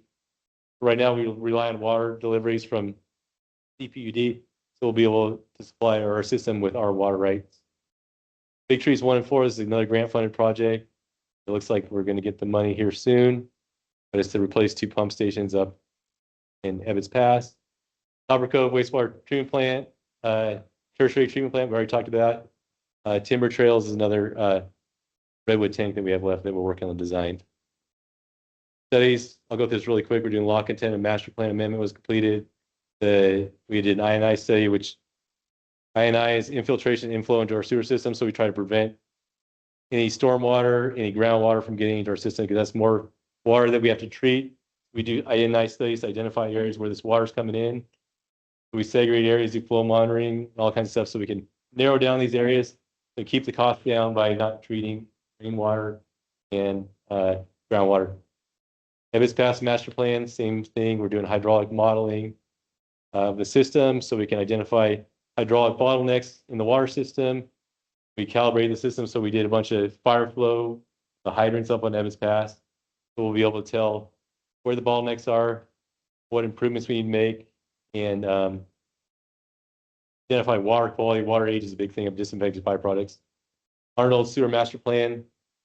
Chase has been working hard on this. We're putting some flow monitoring in to compare winter flows to summer flows, and that'll identify where the snow melts getting into our system. We can seal up our manholes and our water system, and also identify sizing of future projects and lift stations. So we got a list of future projects that are in our 5 years and 10-year CIP. So we're looking out, trying to prioritize these projects and get accurate cost estimates going forward. Then we have a bunch of developer projects that are coming online. There's the Copper Valley's just got some funding to build Reed's Turnpike booster pump station. So they're going to be paying for the upgrade the booster pump to handle their new build out community they're doing there, and also a force main from Town Square all the way almost to our treatment plant. And then Jenny Lind Elementary School is another grant funded project from the elementary school that you may have heard about. It goes down Berkesee, but this is 100% grant funded. It's not our project, but we'll be involved to make sure it's built correctly. That's all. Okay, operations. So year in review. So I'm sure some of you see the fire hazard severity map over the county. I just thought I'd share that. I'm gonna rip through these pretty quickly. So the year in review is one thing, but first of all, what is the operations department here at CCWD? So we've got more than 50 folks in the ops departments right across 9 different disciplines. That incidentally is manganese analysis of the Jenny Lind water treatment plant. So it's colorimetric. So if you're going to, test for the presence of manganese in some form of the process, that's what you're going to use if you're working with us. Ops responsibility, obviously safe, efficient, reliable delivery of water and wastewater services. We need to ensure regulatory compliance and emergency response. So our folks, when we hire them, we have a discussion about the fact that, you could be required to work very long hours and not go home at night because the focus is system reliability. And then we're in charge of the rolling stock. So as I'm sure a lot of you know, 6 different water systems, now 12 wastewater systems. One of the things that we like to share with the California Air Resources Board is the variability in elevation, because they want us to drive electric 1-ton trucks here very soon. And I don't know how we can get from Valley Springs to Arnold in an electric 1-ton truck because they don't exist. So incidentally, that's all the infrastructure that we have to manage. So diving in, the utility crew. So we have a lot of complicated conversations going on relative to Rancho. You've got the A to B pipeline project going down Hart-Vixen and parts of Baldwin. You have the Jenny Lind distribution crew who spend their time making sure the system complies with regulation and fixing small service line leaks. And then you have this crew who've been on Baldwin for the better part of a year, replacing service lines methodically. There was a discussion earlier about water leaking in Baldwin. These guys are out there making those repairs. So in the future, the county has an opportunity to pave Baldwin, and CCWD does not have a service line pop up the day after brand new black asphalt's put down on the ground. So these guys do a great job. There's a lot of conversation going on in that region right now, and we get it. But my focus is that these folks go home safely at night.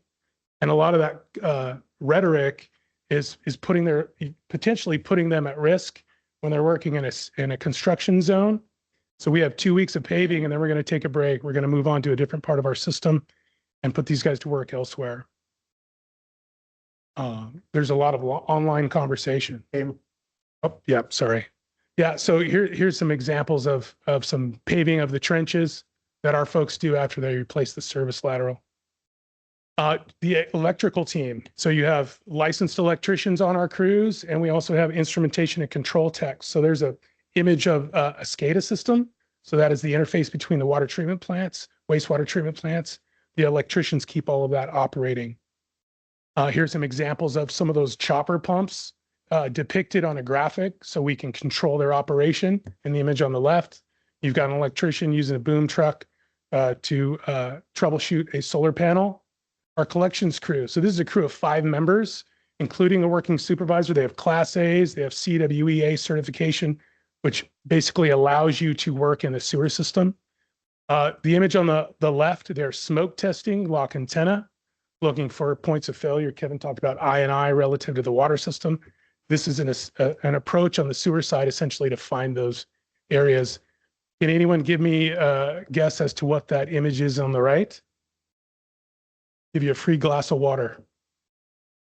That's called a Yeti. So that's a giant hairball that we pulled out of a sewer line. So we find adventurous things in the collection system. A Yeti, that's affectionately named a Yeti. This image is just to illustrate that our crews roll around in septic trucks. We have 700 septic tanks throughout Calaveras County. The image on the right is a dreadlock to me. I'm sorry. Oh yeah. Yeah, it was probably from Arnold. You're right. Yeah. Yeah. There's this pump, it's got rags on the top of it. Rags are a constant battle, and please don't flush blue gloves. They tear apart equipment, and periodically we'll send out a kind of a primer on the collection and distribution systems and what to do and what not to do. Distribution crews. So 4 separate crews, 11 team members across all of those service areas. And you can see image on the left, working in the trench, going from a main, installing a service line, pressure control valve in the image on the right. Some of these vaults are quite deep, require confined space entry. So our folks have to be trained in that safe procedure. Distribution crew here, more images, operation, maintenance, repair of the distribution system, customer service calls, water quality complaints, pressure sustaining equipment. They have extensive certification and experience, and they're a dedicated group. You can see these images are at night. Not that one is okay. Oh, what happened there? This is just a great picture in the image on the right. Bill Heinley, he's the distribution supervisor on Ebbets Pass. You can tell he's just having a wonderful time right there in the snow, in the hole, but he's getting the job done. Treatment plant operators, 4 different teams, 14 operators. They're triple certified, meaning they have a distribution license, a license to treat water in the state of California, a license to treat wastewater. These facilities are complicated. They involve, we have a lot of complicated processes at the treatment plants. Some images of SCADA in the image on the left, chemical metering pumps, the Copper Cove treatment filters, the image on the right, mixed media filters. So they have anthracite carbon on the top, sand, finer sand, gravel, bigger gravel at the bottom. We're essentially trying to enhance the natural process through the treatment process. You might have seen this person before. He's taken a look at how we sequester manganese from the filters. The image on the left is an ozone tower. So ozone's a powerful oxidant, and we use it to pull manganese out of solution and also kill bacteria and virus. So ozone it's really strong, but it doesn't last very long, which is a good thing because we don't want it to live in the system at all. We want it to kill what it's got to kill, pull manganese, pull iron out of a solution, and dissipate. And it does a really good job of that. Construction crew, 5-person crew, working supervisor. I mean, they're a very talented group. This is the crew, an image of the crew cleaning the spillway at White Pines. They did a fabulous job. They do any number of things for us. We're pulling old, out-of-date hydrants without isolation valves all the time, installing new hydrants like the image on the right with sanitary aprons. They do fabulous work. Here's some more work that they did in the middle. It's kind of hard to see on the dam at White Pines. Can't say enough great things about this crew.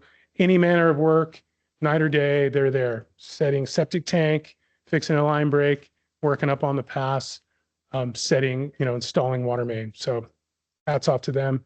Here's our mechanical crew. If we don't have it and we can't buy it, we fab it. We'll fab it first.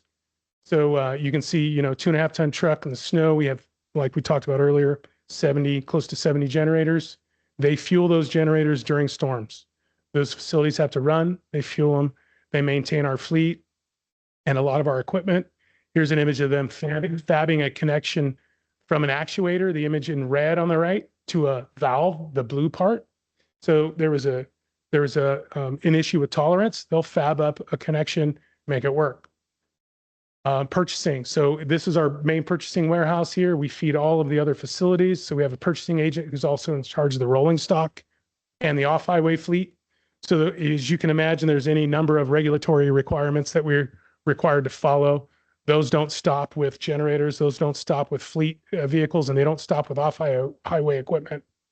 So our purchasing agent not only does a great job of making sure our folks have what they need to make repairs and do their work, but he also makes sure the fleet's compliant so we can get those vehicles on the road, keep them on the road. So some more images of just, equipment, and then one of our trucks. Facilities maintenance. This is the jack of all trades. You need a door fixed. You need a roof repaired. You need, the rental that CCWD owns fixed. You need, the CAL FIRE piles that they pile up for us burned because they won't burn them. This person does all of that work. And then we have an admin team. So there's 4 of us that work in the office, making sure that we are complying with regulatory requirements, doing everything that we need to do, prioritizing projects, looking at trends, looking at assets, and trying to understand and develop plans that put the district forward cost effectively and efficiently.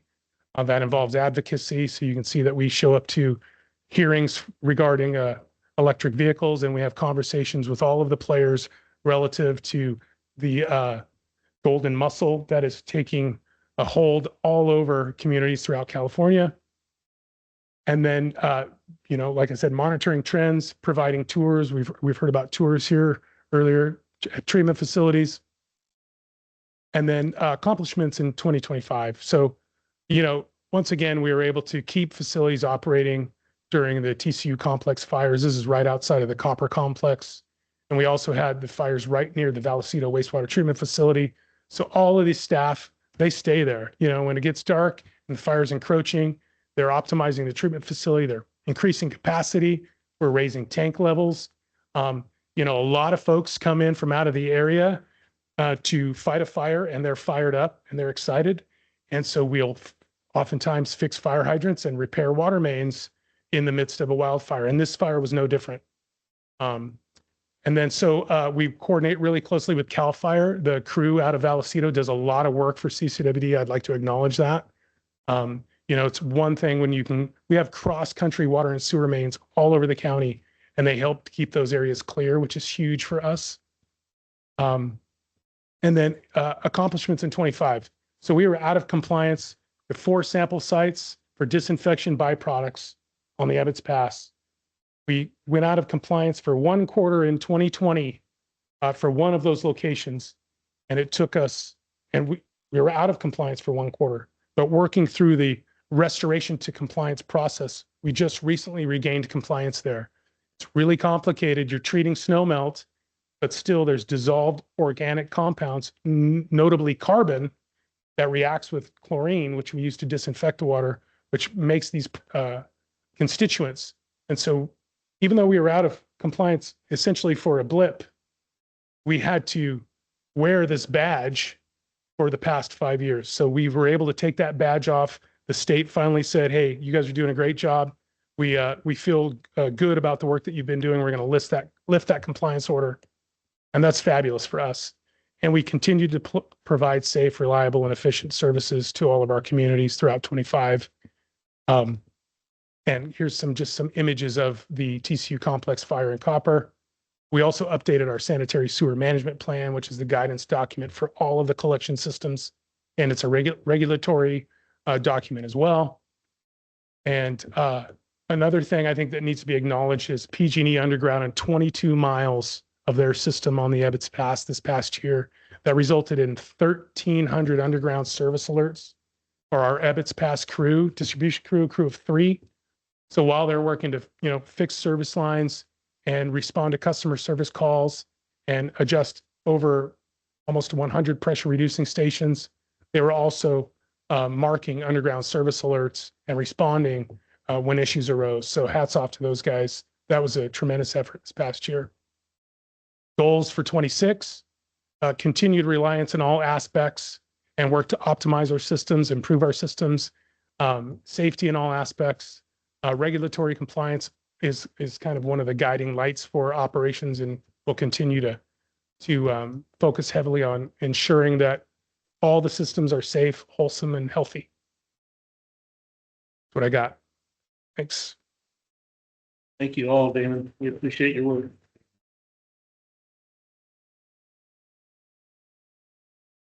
Good evening. So today I'm Stacy. I'm the Human Resources Managers, and I am excited to share our year in review on a busy and productive year. There is a whole total of 2 of us in Human Resources that handles a variety of issues: safety, payroll, training, benefits, employee relations, workers' comp, and all other HR items. All right, so this year was another year of team transitions. We celebrated the retirements of 4 long tenured employees representing nearly 75 years of institutional knowledge, a legacy that has shaped our district, and we do thank them for their contributions and dedication to the district. We were also proud to recognize 8 internal employee promotions this year that reflect our employees' commitment to developing their talent and creating pathways for their career advancement. And finally, we welcomed 11 new members to our team, and these individuals are bringing fresh perspectives, diverse experience, and strong commitment to serving our community.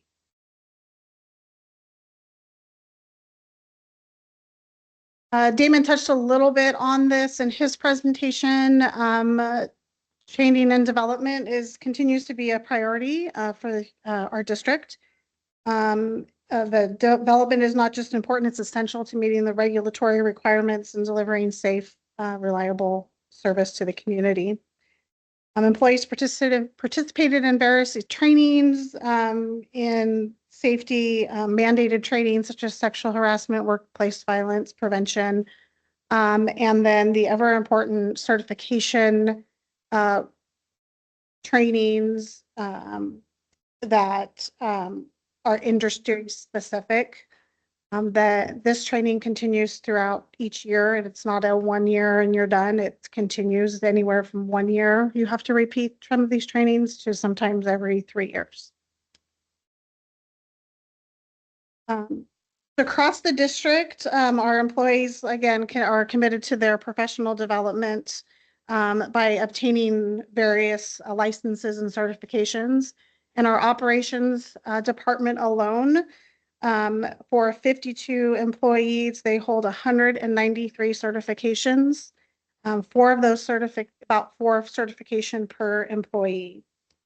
These types of credentials are exceptional and reflect the dedication of our employees and highlight a unique requirement for our organization that distinguishes us from many other agencies, including those here in Calaveras County, who are not subject to the same level of licensing.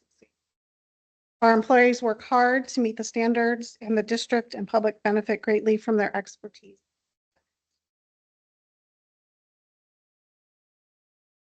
Every year is presented with challenges and successes for the HR department in general. There's always a challenge in new law compliance. The new laws pop up all throughout the year. It's not just in January. We also had some challenges in recruitments due to the highly skilled workforce that we need. As I just talked about, the levels of certifications required and the skills needed, it does make recruiting challenging at times. We did have some success this year in payroll implementation. We had a smooth transition, as can be expected with any type of technological advance, and we are loving the new system. We also successfully completed our open enrollment process, which is a lot of education to employees about the benefits that they have. Again, training, and we had some really good employee engagement activities, including our most successful and rewarding event of the year, which is Bring Your Kids to Work Day. That's all I have for HR. I just, oh, yeah. I, I just want to clarify one thing really quick. We didn't add 11 employees. We continue to experience a lot of turnover between retirements and a lot of other reasons. So 11 new hires, but no new positions. And that rate of turnover is something that continues to be a challenge, but we've also been fortunate to add some really great. And I have just a real quick question. I believe you once said we're having a really tough time recruiting some people in some positions. Can you just briefly say something about that? specifically in the engineering and the accounting financial field. Those are very difficult to hire for, but also in our field staff. Again, having the triple certifications is not common. A lot of other agencies only have one path where they're only water treatment, where our treatment plant operators have to be, as Damon said, triple certified. So that's not common. So we try and hire those who we think are, have maybe some of the certifications and have the go with all to obtain the other ones and help them get there. Any other questions? Thank you. All right. Well, I get the pleasure to also report on the accounting and finance 2025 As the interim year. finance director, staff turnover. Yes. Okay. So this year, the successes within this department reflect months of preparation, strong internal controls, and the team's commitment to accuracy and transparency. They successfully prepared the fiscal year 2025-26 budget on time, closed the fiscal year 24-25 audit with a positive outcome. The results will be presented to the board next month. They also participated in securing $16.6 million in a water CIP loan and $10.2 million in wastewater CIP loans in order to advance essential capital projects while maintaining responsible debt levels, cash flow planning, and revenue tracking. They also had a software implementation, and that was a major undertaking for them as well, requiring extensive data cleanup, testing, training, and workflow redesign rather. They did this all while continuing to do the daily operations of the department. So behind the scenes for the accounting and finance department, what they do is they support all departments with budgets, grant administration, project tracking, and purchasing compliance. They completed 24 billing processes over 2025. Presented 20 or more board presentations and updates throughout the year, covering budget performance, audit product progress, investment activity, policy updates, and financial planning items. Processed over 4,000 vendor payments and actively manage our debt service to ensure long-term financial stability. Over the year, the accounting and finance team showcased their reliability, adaptability, and commitment to continuous improvement. While the department has seen several transitions within the last quarter of 2025, each one reflects a positive step in the employee's life or career. We're closing the year stronger, more efficient, and positioned for the future as we welcome new members to the team.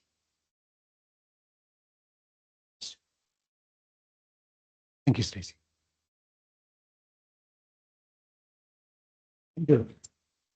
Hello, good evening. My name is Andrew Renshaw. I'm the Water Resources Manager here at CCWD. My department consists of myself and a Water Resources Specialist. I am a licensed California professional geologist and a certified hydrogeologist. I don't have a lot of cool photos, but generally speaking, my responsibility is to make sure that ops has water to fix leaks for, and that engineering has water to pipe around. We operate in 3 different watersheds, which makes it exceedingly complex. Each watershed has a downstream partner, I would say, in a different agency, which also makes it complex. And we also use groundwater in one of our service areas. And we happen to be within a groundwater basin as defined by the Department of Water Resources, which is subject to regulatory compliance through what's called the Sustainable Groundwater Management Act, which I'll touch on here. So without any photos, I will touch on 4 efforts that I would say that we made some significant progress on, if not fully accomplished. Our work tends to be ever evolving and never seems to be complete. So there's always more to be had. So first off, over the last year, we have collaborated with partners Stockton East Water District, who obtained a grant from the Department of Water Resources to prepare a Calaveras River Watershed Resiliency Plan. And Woodard and Kern was a consultant team that helped develop this plan. The planning effort was meant to provide some perspective and guidance for the entire Calaveras River watershed, kind of from a cradle to grave kind of perspective, to understand how the water supply assessment, the various tools and methods available to really measure that and project water supply into the future, wildfire mitigation in that water supply nexus, while also evaluating conditions that may be affected in various weather climate scenarios, like a hotter, drier climate that may be coming in the future, and or more kind of temporal changes in weather variability and extremes. Our role was CCWD's role was to provide perspective in the upper watershed, which is considered basically anything upstream of New Hogan Reservoir. This was, as I mentioned, over a year-long effort. We hosted several public touch points, we called them, online, but also one in Stockton and one here in CCWD, to get the perspective from various interested parties and also the general public. The plan, we just submitted our final comments last week. So now Woodard and Kern, the consultant team, will be preparing the final plan to be submitted in March, which will set up the watershed agencies, the agencies within the watershed, for potential grant funding that's going to be coming through, likely through the administration of the Proposition 4 Safe Drinking Water, Wildfire Prevention, Drought Preparedness, and Clean Air Act, Bond Act of 2024. Well, that's one thing we did. Okay, on the groundwater front, CCWD continued to refine and improve groundwater management, not just collaborating and coordinating within our jurisdictional boundary of our county, but also with our partners in Stanislaus County and in Eastern San Joaquin County. But more specifically to our jurisdictional area, that this little yellow blob of the Calaveras County that's in this Eastern San Joaquin groundwater basin as it's defined. We've made progress in rehabilitating and developing our groundwater monitoring programs. We've also developed a groundwater assessment to update our understanding of the amount of storage that we may or may not be losing in our groundwater system, very similar to how you would measure storage in a surface reservoir. And we have also been working with the Department of Water Resources to have them come out and collect some state-of-the-art data using geophysical tools that are becoming more prevalent to better understand the physical characteristics of our aquifer system. And then we're also collaborating with the Groundwater Authority, Eastern San Joaquin Groundwater Authority, who kind of oversees the entire compliance for the Eastern San Joaquin Groundwater Basin for regulatory compliance. to better understand current and future groundwater change and demand management and so on. And as indicated here, we also laid the groundwork and have been coordinating with the county and the Groundwater Authority to consider establishing a Calaveras specific groundwater agency that would be more focused on implementing and complying with the various regulations associated with groundwater management, more specific to Calaveras County and CCWD. Andrew, before you go away from that Yeah. particular slide, it might be worthwhile to explain to people here tonight that the fact that that yellow area doesn't extend beyond that geographic limitation is because of fractured rock and stuff. And people often think of, if I've got a well, I'm pulling from the groundwater, but that's not the ground. It's not the same as the groundwater basin. So. Right, exactly. So the Department of Water Resources, through their Bulletin 118, which is considered the somewhat of the Bible in which the state manages groundwater, they establish 152 groundwater basins, which are sedimentary basins. Mm-hmm. What Director Thomas is referring to, folks in the upcountry in Arnold area or even Murphy's, they also have wells, but they are within what's called fractured rock systems and not necessarily within the sedimentary basin that is compliant, that needs to be compliant with the various regulatory requirements on the groundwater basins as defined by the state. Thank you. Okay. Maybe one of the larger crown jewels of CCWD here is the North Fork Stanislaus Hydroelectric Project. Last year, we officially kicked off the formal Federal Energy Regulatory Commission's relicensing process for the North Fork Stanislaus Hydroelectric Project.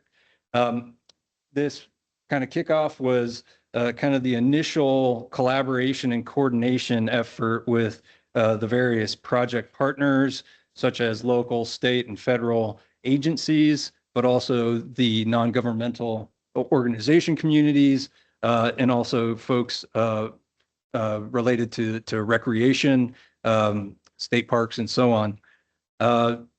As part of this effort and maintaining our compliance with FERC, as it's called, we filed our extension for our power rights. So we have water rights throughout CCW has an extensive catalog of water rights. And one of those water rights, or a suite of those water rights, is to maintain water for power generation through this project.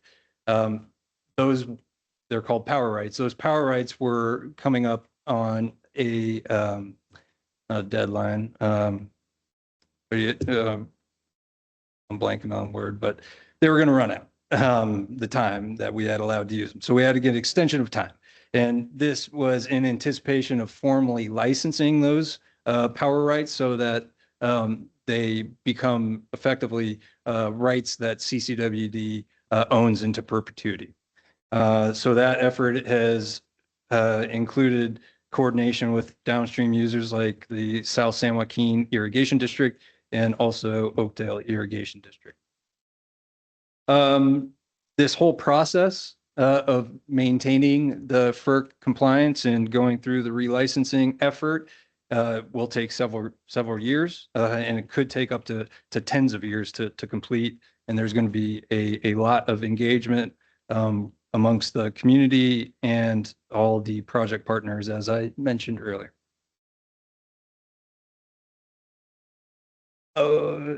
Something a little bit more recent toward the end of last year, and we're really kind of hitting the ground running.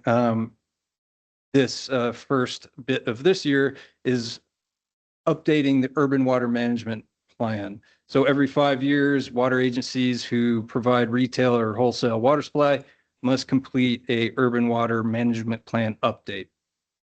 So the the concept or the idea of the urban water management plan is to, in short, just to name a few items, is to understand use characteristics. For example, use by sector, use by various water type, projections into the future to better understand water use efficiencies, and then also reliability and drought contingency planning. We initiated this process last fall and have begun to compile the various data sets and evaluate the required parameters that are going to be included into the narrative description that will be kind of setting ourselves on track to meet this the goals of the next 5-year urban water management plan. This plan will be submitted in June 30th. Before it has to be submitted by July 1. There will be a public comment and review period, and there has to be a public hearing where the board must adopt the submittal of the plan. And that's those are a couple things that we've been doing, and we'll keep plugging away. Well, it's pretty clear. I'm sure the audience recognizes that you obviously have the fun department. Yeah, but I just want to bring this up. I mean, how much of that are we actually doing for fun? Oh, I mean, all of those are mandates that I think people don't understand how hard our staff has to work to comply with all these state, federal agencies. Really, it's very, very expensive. But we've been doing a great job, so thank you. I think it's also worth pointing out too, just for context for folks that aren't aware, CCWD has countywide water resources planning jurisdiction. So we have our 6 water service areas and our 12 wastewater service areas, but we also have that countywide responsibility for water resources planning. So that's the very talented and dynamic 2-person team that Andrew. Thanks. All right. I appreciate it. That's great. Hello, my name is Dylan Smith. I am the IT manager for Calaveras County Water District. Myself and one technician is responsible for hundreds of devices at this point. As we become more and more connected, it's my responsibility not only to make sure that they're up and running, but also that they're secure. So in some of my numbers, it's really short and sweet, but over the year, had 364 remedied viruses, and it could be anything from where they didn't do anything or they were trying to do something. 2.4 million network threats. So that's going to be people trying to get into our networks that I'm trying to do preventative measures to stop them.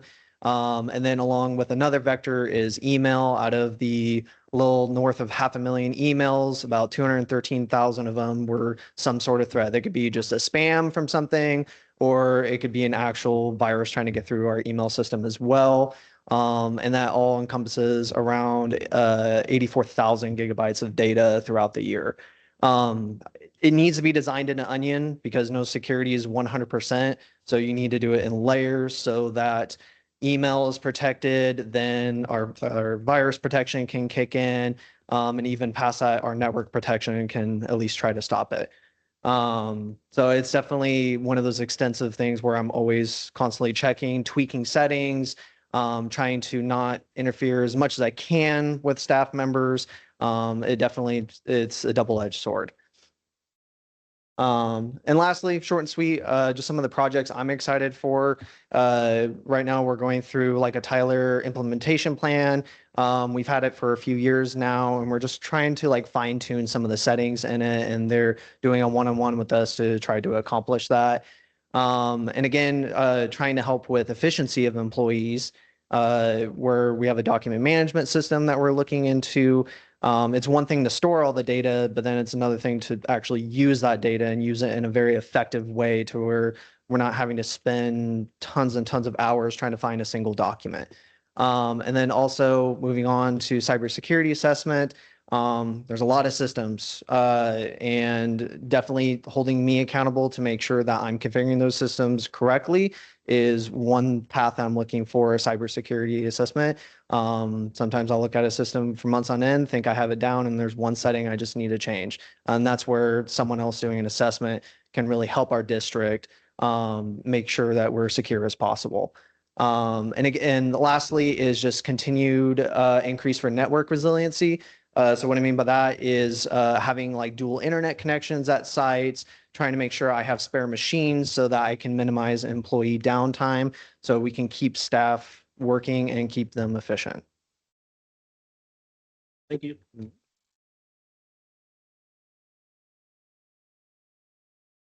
Talk about some tough acts to follow.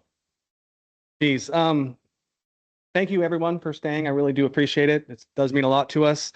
There's not a day that goes by that I'm not thoroughly impressed with our engineering and our operations department. In my 25 years here, it's by far the most impressive and best run departments I feel we've had in my career.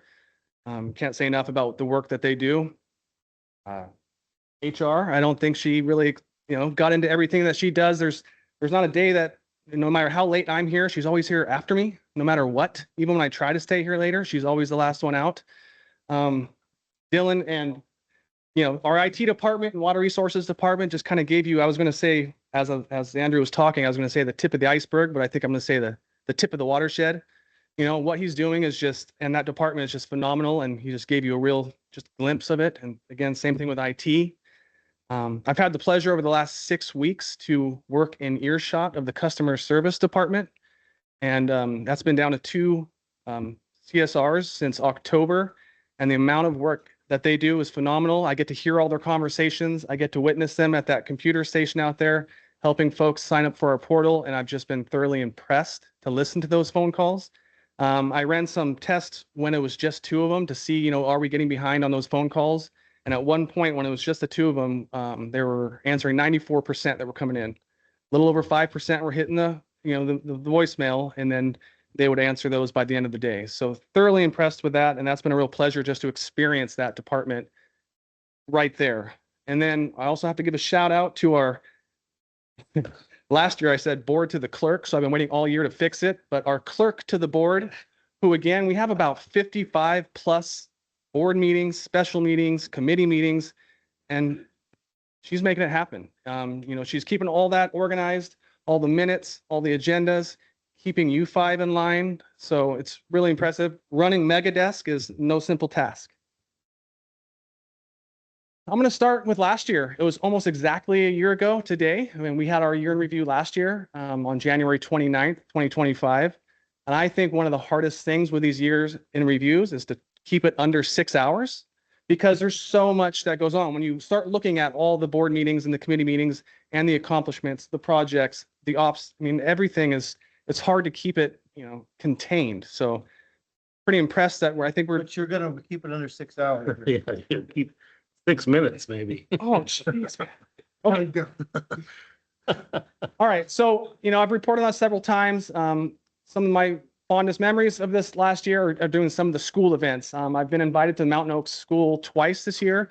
Well, one was, it was like 4th through 6th graders were doing their own report on watershed health and pollution and all that kind of stuff. And they brought me in to talk about water in Calaveras County. And the questions that you guys give us are nothing compared to these kids. It was really remarkable. And then they had their first ever K through 12 career fair. I've never experienced the career fair that started from kindergarten all the way through 12th. And that was really, really cool.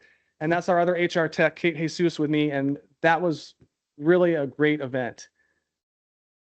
We do all sorts of different events throughout the year. We've done 2 on the right track events, and then also 4 career fairs in 2025. 1 at Mountain Oaks, like I said, Columbia College, Calaveras, and Bret Harte. The on the right tracks are really special. That's mainly for juniors and seniors. And all these different agencies are set out on the track, and they're given real life scenarios, whether it's, looking for a job or paying your bill or paying your grandmother's bill for her, or, any number of scenarios. One was a mechanic shop. They wanted to set up an account. So we're ready for all these different questions, and we're supposed to talk them through that. And then they did it in a different way this year. And if the students finished on time, they had to go get some more questions, and they didn't know the questions. So we weren't really prepared. And one question was like, if you could do it all over again, go through your life, what would you do differently? And both Kate and I were just, oh God, okay, this is going to get kind of deep, but it was just really, it was pretty amazing. For For years, we've done a scholarship where we offer 4 scholarships to students. It's in partnership with East Bay Mud. It's for seniors as well. It's $500 scholarship.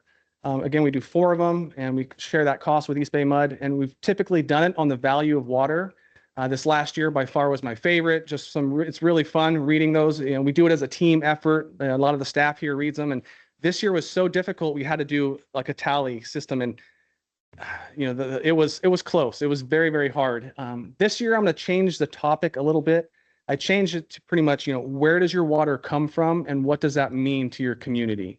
So I wanted to try to get a little bit more in depth and encourage them to kind of find out more about where their water comes from here in Calaveras County. You know, with the value of water, it tended to get kind of broad and, you know, more global, which was great, but I would like to see what interaction I can get with them to really look at where our water comes from. These Firewise events have really been, you know, they've been going on for quite a while. The first few that I did were up on the Ebbets Pass area. It's a really great opportunity to get out there and just communicate the nexus between water and, you know, watershed health and, you know, system reliability and all that. And so, you know, normally they'll give us a chance to speak, and, you know, Q&A session there. I'll usually have my booth out there and, you know, the different presentations and just kind of talk with folks and answer all sorts of questions. This one in particular, when we were talking about generators earlier, I loved it. This woman came up to me and said, you know, that power outage we had last winter when we were out for, you know, a week, I never lost power. Like, does water not need power? And I said, no, anything but. You know, I mean, we have our crews out there working around the clock to keep that system going, you know, but that's that opportunity to meet face to face with them and educate them on those facts. I really enjoy the Firewise events. Just about 2 weeks ago, I think it was 2 or 3 weeks ago, I did the one at Poker Flat, and that was another great opportunity to just communicate all the different projects we're doing as well. So, I mean, a lot of the projects we're doing will have direct impacts on, you know, fire flows and just that reliability. This was the same group that was doing the Firewise events, did a Calaveras Forest Fire like festival, like all sorts of different films on watershed health. And, you know, a lot of this kind of started after those Southern California fires. You started to see a lot more of this education on that. Another great event, an opportunity for those conversations. And then they also did kind of a larger Firewise event. I don't remember the exact date. It was just a couple of months ago, but they did it at the fairgrounds. And, you know, several different speakers, like, you know, Tom McClintock was there to speak, and just several other, you know, wonderful speakers. And again, another opportunity to communicate those aspects. This is something that I worked really closely with the Mountain Counties Water Resource Association. Really love to be able to make content like this to where it gets into our, you know, this is the objective of this was to kind of get in front of some of the lawmakers in Sacramento, where their water comes from, who we are up here in the rural communities, what we face. You know, the fire hazard, again, watershed health. And so it was great at the last Mountain Counties event to see this document that I was able to work on at every single table. You know, I mean, so this content is getting out into those hands. You know, it's educating, it's useful for the public as well, but the objective is to really get the folks to know where the water starts and where it comes from. We did several events. I think I was in Copperopolis 4 different times throughout the year. This was a meeting that I was invited to at the Copper Valley. This meeting, I was invited to talk about rates. They wanted me to go there and just talk about rates. And I said, I'll gladly talk about rates, but I would like the opportunity to tell you what goes into those rates. Again, that's that opportunity to kind of see what you guys have seen tonight. You know, the size of our infrastructure, you know, where the water comes from, the projects that are being built, the projects that are about to be built. And it was a really, really good event. And you can see it was a packed house. And I wasn't sure what to expect. You know, I assumed they wanted to be upset about rates, and I had a lot of good conversations. Again, just having that opportunity to communicate one-on-one with the folks is so valuable. This was another one we did in there in August, and this was kind of for the kickoff for the C transmission main. You know, we're going to be having a lot of construction going on through Little John. You know, we didn't just talk about that. Our ops department gave a great presentation on water quality in the area and some of the improvements that, you know, the redwood tank replacement at the B site and kind of what this project will be. Mazingo, the contractor, was there also, who was, did a really good job explaining the process and, kind of reassuring the folks in Copperopolis about the lane closures and just communicating that. And that was, I think, a really great event as well. Invited to speak at the Rotary Club in August as well. That was another great opportunity, I think, to just tell CCWD's story. I've had the pleasure of really unearthing a lot of the historical documents and trying to put it to life and trying to communicate that. This is a great way to start from the very beginning and kind of take us to the current. I was given 20 minutes for this one, and it's a hard story to get down into 20 minutes, but I'm working on that. On December 15th, I created a document, kind of a communication report. It's filled with links for all sorts of information, whether it's how the rate study was implemented and the different outreach avenues we do. And so there's lots of links there. It's on our website. It's a very large document, but there's a lot of information in there, and I highly recommend it to just take a peek through it and look for some of that information. And then, after looking through all the different stuff, I was going to try to pick my favorite, and I think my favorite was the Calaveras Historical Society dinner that I was invited to speak at. It was, I forget the name of the building here in San Andreas. The Met. It was hot, so hot in there. I don't know if it was hot because I was nervous, but the place was full to the brim, and I was able to give this presentation, and it was so much fun. It was just really remarkable, really well received. I just received an email last week where they invited me back. I heard that it was one of the more, the better attended, and just people, there was really good feedback from it. It is on YouTube if you want to take a look at it. I don't know what I'm going to do for this next one. Director Adamman just today dumped off a whole bunch of documents from old clippings, and that's what I'll be doing tonight, is looking through all that, because I love that stuff and it just tells a great story. I truly think that the history of Calaveras County Water District, it means so much to this county. I think communities, you're not going to have a community without water and sewer service, and then you're just not. And so to be able to tell that story dating back to 1946 and all the, how we got here is just one of the highlights of something that I get to do. And I really cherish that experience. And I think it's a good story to continue to tell. And so that's pretty much the end. I did try to squeeze in, I'm not going to do it, but it is almost 35 years to the day when the Jenny Lynn treatment plant, as it is today, was finished. It was on, the resolution was on January 22nd. And I have some great 1990s footage with some really, really cheesy 90s music. And it's just all grainy, and it's showing the intake being put in and all the stuff. But so maybe someday when it's not so late, I can present that to the board. Pretty cool. So with that, thank you so much. Really appreciate it. Thank you, Kelly. Hey, Kelly. What's that? Michael, Any? who we got next? I think that wraps it up. So really appreciate everybody's contributions and to all of you for being here and hearing the work that we do. So I think that's big. Try to tell the story of CCWD every chance we get. So thank you all. That was all we had, Mr. President. Thank you. Comments from the board? And if we could applaud, I'd love. That's good. It's fine. We'll show some flexibility. Very, very impressed.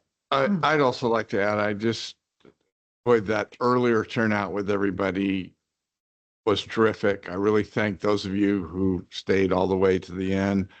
I think the board as a whole has really heard the concerns. I have this dialogue in my own mind. What do we not do to keep rates down? And that's a really difficult one. It's choice. All of these things are important.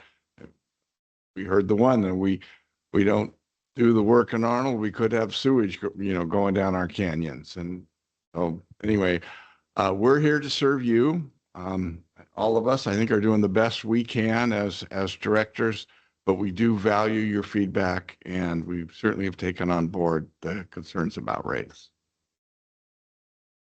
Anything else? Thomas, you look like you have something you'd like to say. Well, yeah, I just want to touch on a couple of things.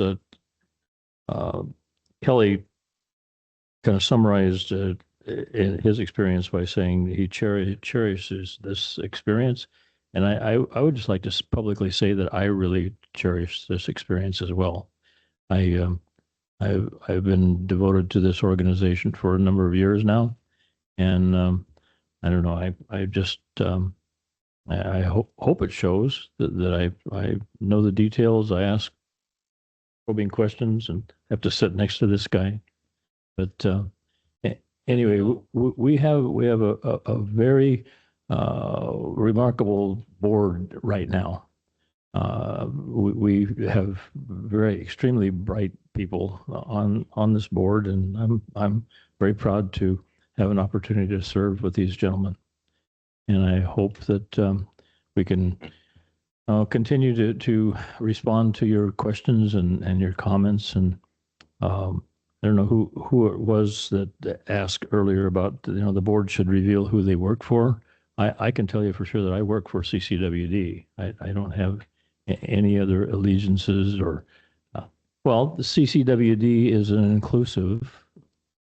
We're all in this thing together, the ratepayers and the board members and the staff. So anyway, if somebody doubts my motivations or my devotion, please don't doubt. Okay, that's all. I just have one thing. I think it's really important that, I mean, it's so great. You think we may not want to have a full board? We do, because the word does get out. I mean, if just in those reports, you can see that, these people are working their tails off, and it's not just, we're not doing anything that we're not mandated to do or that we don't critically have to do. I mean, there are huge infrastructure needs in the county. I'm glad that you all stayed here long enough to at least listen to some of the tasks that you probably didn't know about that we have to do. It's really important. So, I mean, don't ever think we don't want a full board meeting here, because it's always better when the public is more informed, because you're not going to necessarily get informed, on next door. But the experts are in this room. So I appreciate you all staying. Thank you. Yeah, and I will, as president, I want to just thank general manager and the management team. Those were great. Yes, this is a good organization. It seems like everybody's pulling on the oars the same direction. Honored to be part of this board and this team, and I'm proud to work with you guys all. So if this is not an action item, we're not required to do public comment, but as everybody stuck around this long, you should have the right to, if you'd like to make a public comment, same rules apply. Please. And if you queue up, we could go faster. This board's been here since 3:00, so we're going to be getting tired. I'd like to publicly issue an invitation to the external affairs manager to come out and do some of these mini town halls that work so well to educate the public so that they understand what a lift station is for and all of the tertiary this and tertiary that, because a lot of that stuff just, that's one of the reasons that there's so much next door noise, because people don't have information that they can rely on. And we're trying in the CCWD accountability group to filter some of that, so you don't waste a lot of time answering something that's easily answerable by, hey, look at this page on the web page. So if we can invite Kelly to join us at some of our forums that we plan over the next few months, we'd greatly appreciate it. Thank you. Thank you, Francisco. The other Francisco. You make it easy to remember. Thank you. The next board meetings, I really want to emphasize that a lot of us work at 1 p.m. and it would be amazing if you guys can move them up to at least 5. Some of us can get up out of work a little bit early, but I was just kind of like revising that. I would like to emphasize that if possible. And I also want to point something out. I noticed your mission statement, and a lot of times we have to pause and look back and read our mission statements, because that's really important for inside, for everything, our mission statement. Thank you. Hey, Francisco. Ma'am, welcome. Hi, I'm Caroline Hernandez. I'm a resident of Valley Springs. This is my first time coming into the meeting. Thank you. I have been watching online, and I try to read as much as I can, whatever is available online. And I think that there needs to be a little bit more transparency on your budgets and your allocations and addendums with explanations for the mom and pops at home that don't know how that works. And a little more detail in that would be lovely. And I think that could be online and accessible to our residents, and we would understand and know. Also, when bids are made, are they public? Are we able to see who were the bids, where they came in, and why they chose the bid? Also, is there breakdowns of each one of these contracts so the public can see what is being done, where the money is allocated, why it was chosen, and is that public? Transparency, I think, is very key. This was a great meeting, very informative, but like you said, it's long. And if those things were made public, I think you would have more understanding. And we need a grant writer. I know we're very rural and it's really hard to find that, but there is classes that the state gives for free to learn how to write grants. And it is very imperative that our small community has those grants and doesn't lose them. State of California has money to put in and we're not writing these grants. And we cannot afford to pay $75, 75% rates that are skyrocketing for these mom and pops. This is a retirement community. Young families are coming in, purchasing, cannot afford these rates. Something is imperative. It has to be done in order to schedule that a little bit better and ease the community, because you're going to run out your community. People are really going to move out of this community, including myself, because it is disgusting that I have to pay $1,000 for my water. Insane. And not just me, I know my neighbors. I know it's scheduled off of usages and what have you, but that sounds wild. There was a leak in our front yard. They kept telling us, well, we live in Valley Springs. It's a spring. Excuse me, sir. There's definitely a pond in my front yard. Did that ever get fixed? Yes, it did. After a lot of calls through our neighbors to get that fixed. However, we did pay the price and continue to pay the price. We're hit in this, times are tough right now. Our PG&E is up. Our water's up. Our gas is up. We need our insurance, our fire insurance. Yes, all kinds of things are up. It makes it really hard to live in this rural community. And yes, time is up. Yes, absolutely. Anyhow, speaking to the people is, I believe we need to do something about these grants. And if we don't have enough grant writers to maybe put something out there, and we have a lot of people in the community who would be interested if the education was there for it. And thank you for your time. You guys did great. Thank you, Karen. Thank you. Ralph?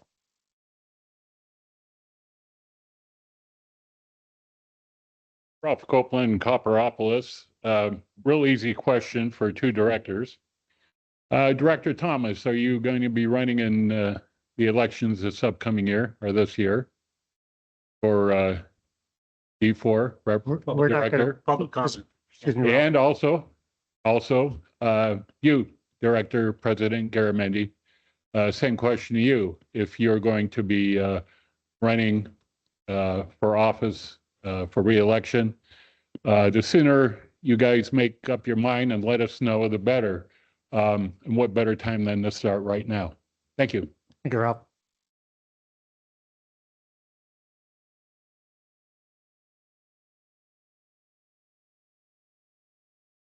Okay, today was amazing.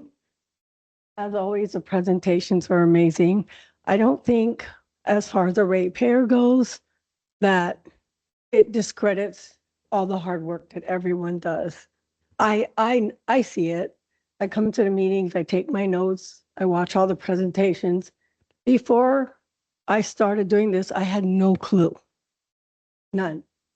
I made assumptions. I was like all the other people who think our rates are high because of this, when they don't see the whole picture. And it really makes a difference coming to the board meetings, listening to these guys all talk with their presentations. It makes a huge difference. I learned a lot. I continue to learn a lot. I read a lot. I do a lot of studying. I think it shows in my letters. So I'm really glad that more people stuck around and they got to see this part of it instead of just coming in, voicing opinion and leaving. But I just want to thank all of you. I want to thank everyone, and I want to hope that, my hope is that ratepayers can get a better understanding and we can work together collaboratively. And that is my goal and everything that I've done since I started this back in September. Thank you. Thank you very Thank much. you. All right. Public comment. Going once, going twice. Anybody online? All right, we'll move on. Thank you very much. Item number 7, General Manager. Do you have anything you want to add? Is that a very subtle hint there? Not subtle at all. There is nothing that I absolutely need to address. So no, I'll pass. Thank you. Board members, any reports? Did that, then you open up public. I work for everybody? Yeah. All right, already done that. Thank you very much, Director Davison. Next board meeting is February 11th. Next board meeting after that is February 25th. There's no further business here tonight. We stand adjourned. Great job, staff. Yeah, great job.